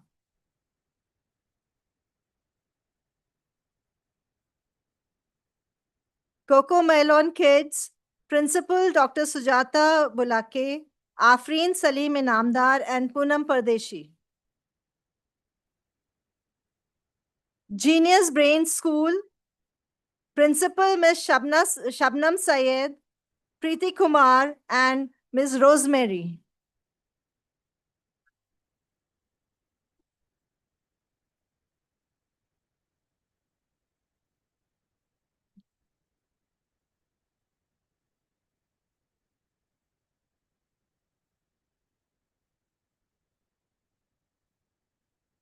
Little Blossom Preschool, Principal Miss Neha Agarwal, Aishwarya Nitin More and Ashwini Deshmukh.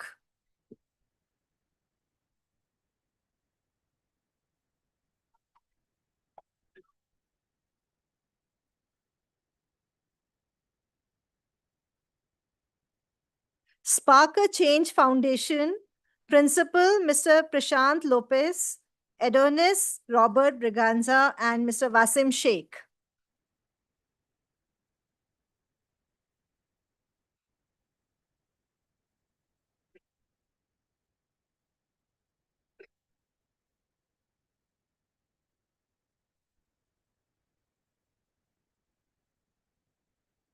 Angel High School, Uruli Kanchan, Principal Miss Reena Deshmukh, Mrs. Aparna Vinayak Joshi, and Mrs. Asha Swapnil Darekar.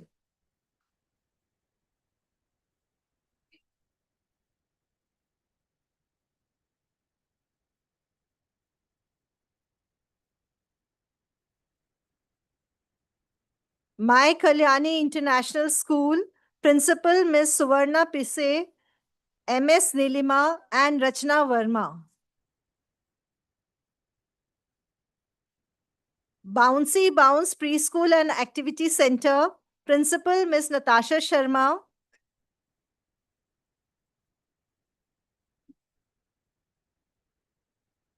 The Lexicon International School, Wagholi. Tanmay Haldar, she's the principal in charge. Eunice Das and Minakshi Patel.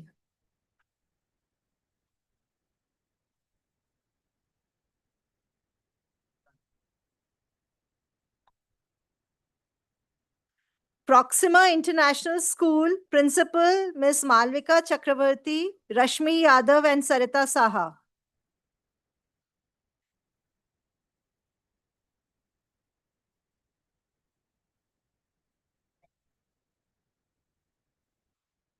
Asha Vidyalaya, Principal Miss Anita Praveen Polke, Mrs. Anjali Dharaskar and Mrs. Nikita Mohol.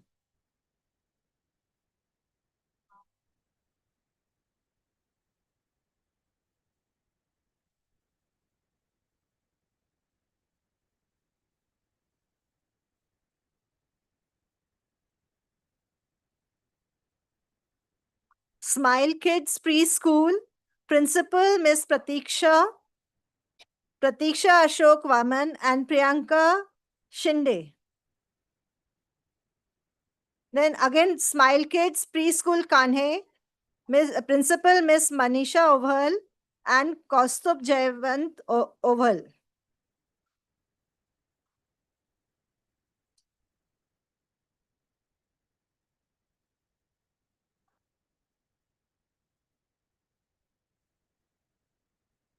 Vasundhara Foundation and Vasundhara Public School Narhe, Principal Miss Madhuri Gaike, Purva Kanhere and Miss Asma Banu Sheikh.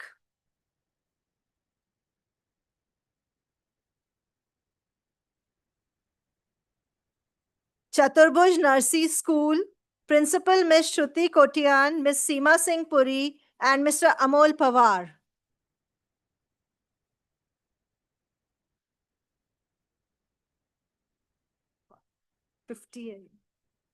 Eurokids Eon Kharadi, Principal Dr. Simrajit Wadhwa, Amarjeet and Varsha.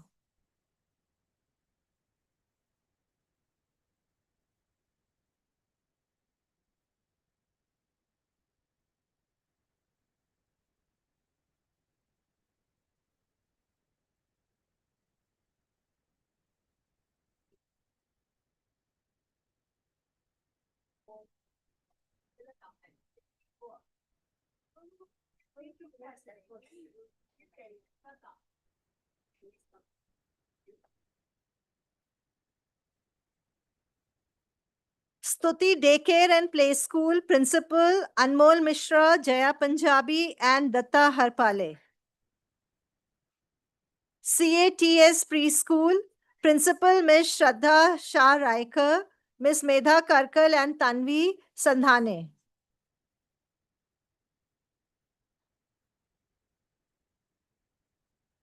Cambridge Sports Preschool, Principal Miss Vidya Pardesi, Trupti Mehta and Namasmita Mohanty.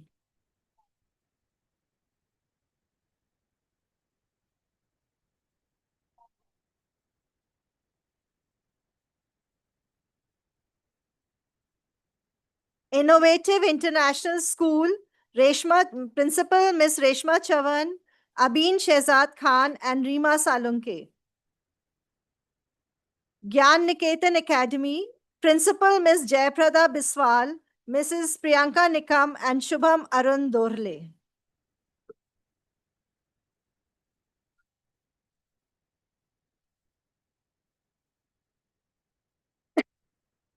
Future Pride Inclusion School Daycare and Preschool, Principal Miss Asmita Vedya, Deepti Sole and Shonali Dahale. Little Millennium Preschool Kharadi, Principal Miss Deepa Parekh, Meghna Shah and Dhanashri Kankaria.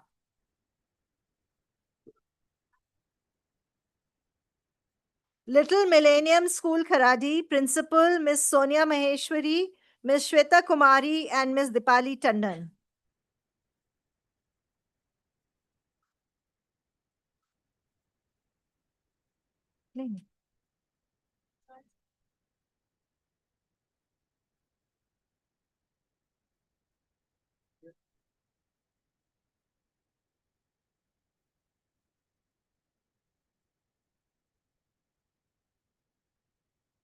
Vidya Paradise Preschool and Daycare, Principal Miss Yogita Zambad, Miss Sheetal Bari and Miss Yogita Jambad. Again.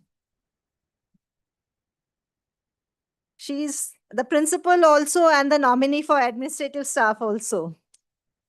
Eurokids Preschool Aund, Principal is Miss Sujana Raju Vatsavai.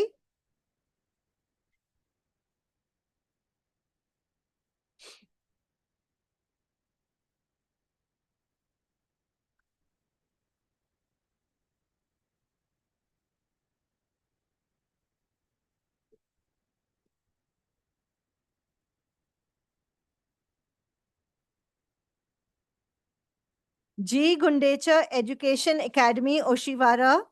Principal Miss Vanashri Bhattacharya. Miss Vanaja Nair, and Miss Vaishali Dubey.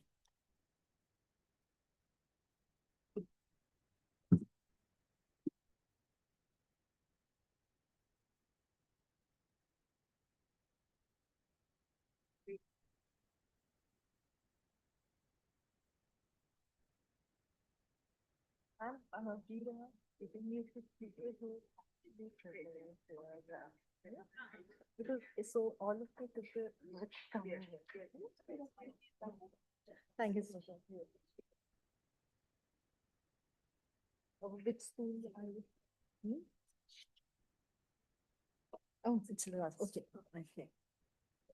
CP Goenka International School, Principal Miss Rashmi Gupta, Lavanya Girish, and Janvi Iyer. Just hardly 10. Starbird School, the principal is Nagarjan Lakshmanan, Miss Leena Deshpande, and Mrs. Shweta Mirajkar. Bal Seva English Medium School, principal Mrs. Dipali Jugolkar and Deepshikha. Damara International Preschool, principal Miss Samara Jagwani, Sapna Harjinder Singh Sajjan, and Gitanjali Bhandare. I think we've already given to Damara. Yeah. Happy Roots Preschool and Daycare, Mrs. Dipali Jain is the principal, and Mrs. Manali Talekar.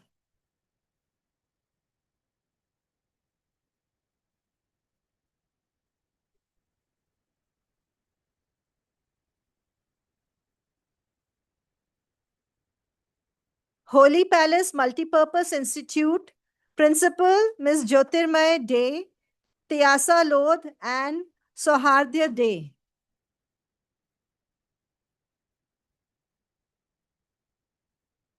PDEA's Eon Gyanankar English School, Principal Dr. Sunita Rai, Aziza, and Vidya Gadute. Lexicon Kids Dhanori, Principal Miss Anu Alex Matthew, Meghna Whitaker, and Renu Dogra. Lexicon Kids Handewadi, Principal Miss Padmashri Patil, Arva Partapuri, and Pooja Pawar.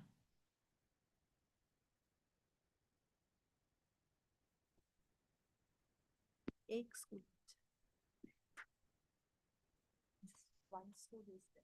Only one is there.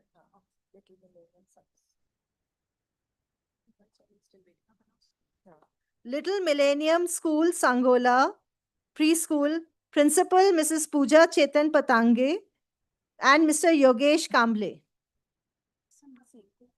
No. We have been very diligent in calling out the names. Inadvertently, if we have missed out some names, we really apologize. And please do come forward. Because with so much interruptions, I may have missed out on some name. I really apologize for that. No, it's not there. No, but registration had been under. Acha, so something. Ha, maybe somewhere. Okay. Of course. Which one? Oh, okay.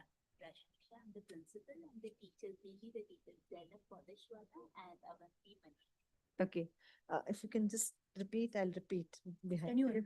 Please, if yes, so that I don't. Sundarji's Institute of Special School. Myself, Rashmi Shah, Principal, our Director Masrat Tawawala, and we have nominated Zainab Porishwala, the Admin Counselor, and Avanti Manyar, the Block Coordinator for our Junior Block. Wonderful. And thank you so much, ma'am, for taking it so sportingly, because with so many, such a big list, at times we tend to miss out. Yeah. 1 minute. So whosoever has not got the award yet, I request you please come near the stage and give us your names quickly. Yeah. Could you please just give us your names? Come ahead. Just note it down. Quickly write it down. Just write down the name. First school name. Principal. And whoever is present.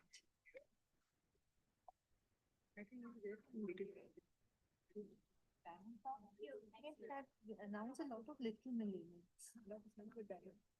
Diamond Park. Okay. This one. Principal is here. You are the principal.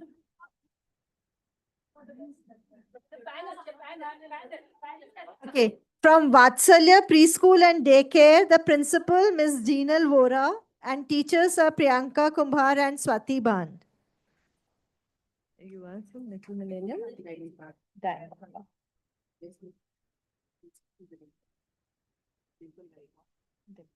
You are the.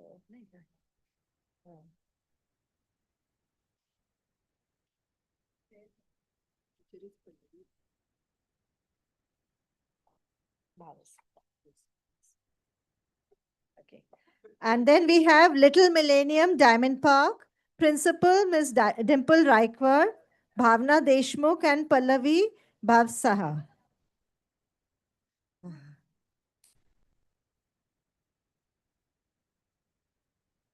Once again, my sincere apologies for missing out the names. There was a long, long list, so I may have missed out some. But thank you for being so sporting about it.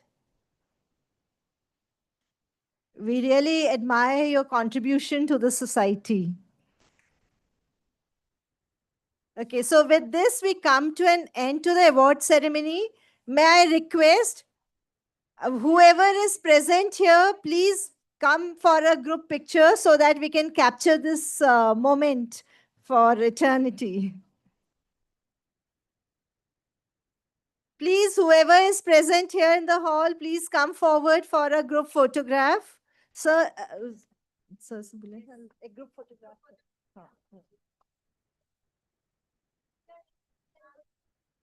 Please, quickly, if we can. Amber sir, please, you also come and join us. Everybody, please quickly move forward for a group photograph.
Everyone, now please join us for some refreshments before you move down.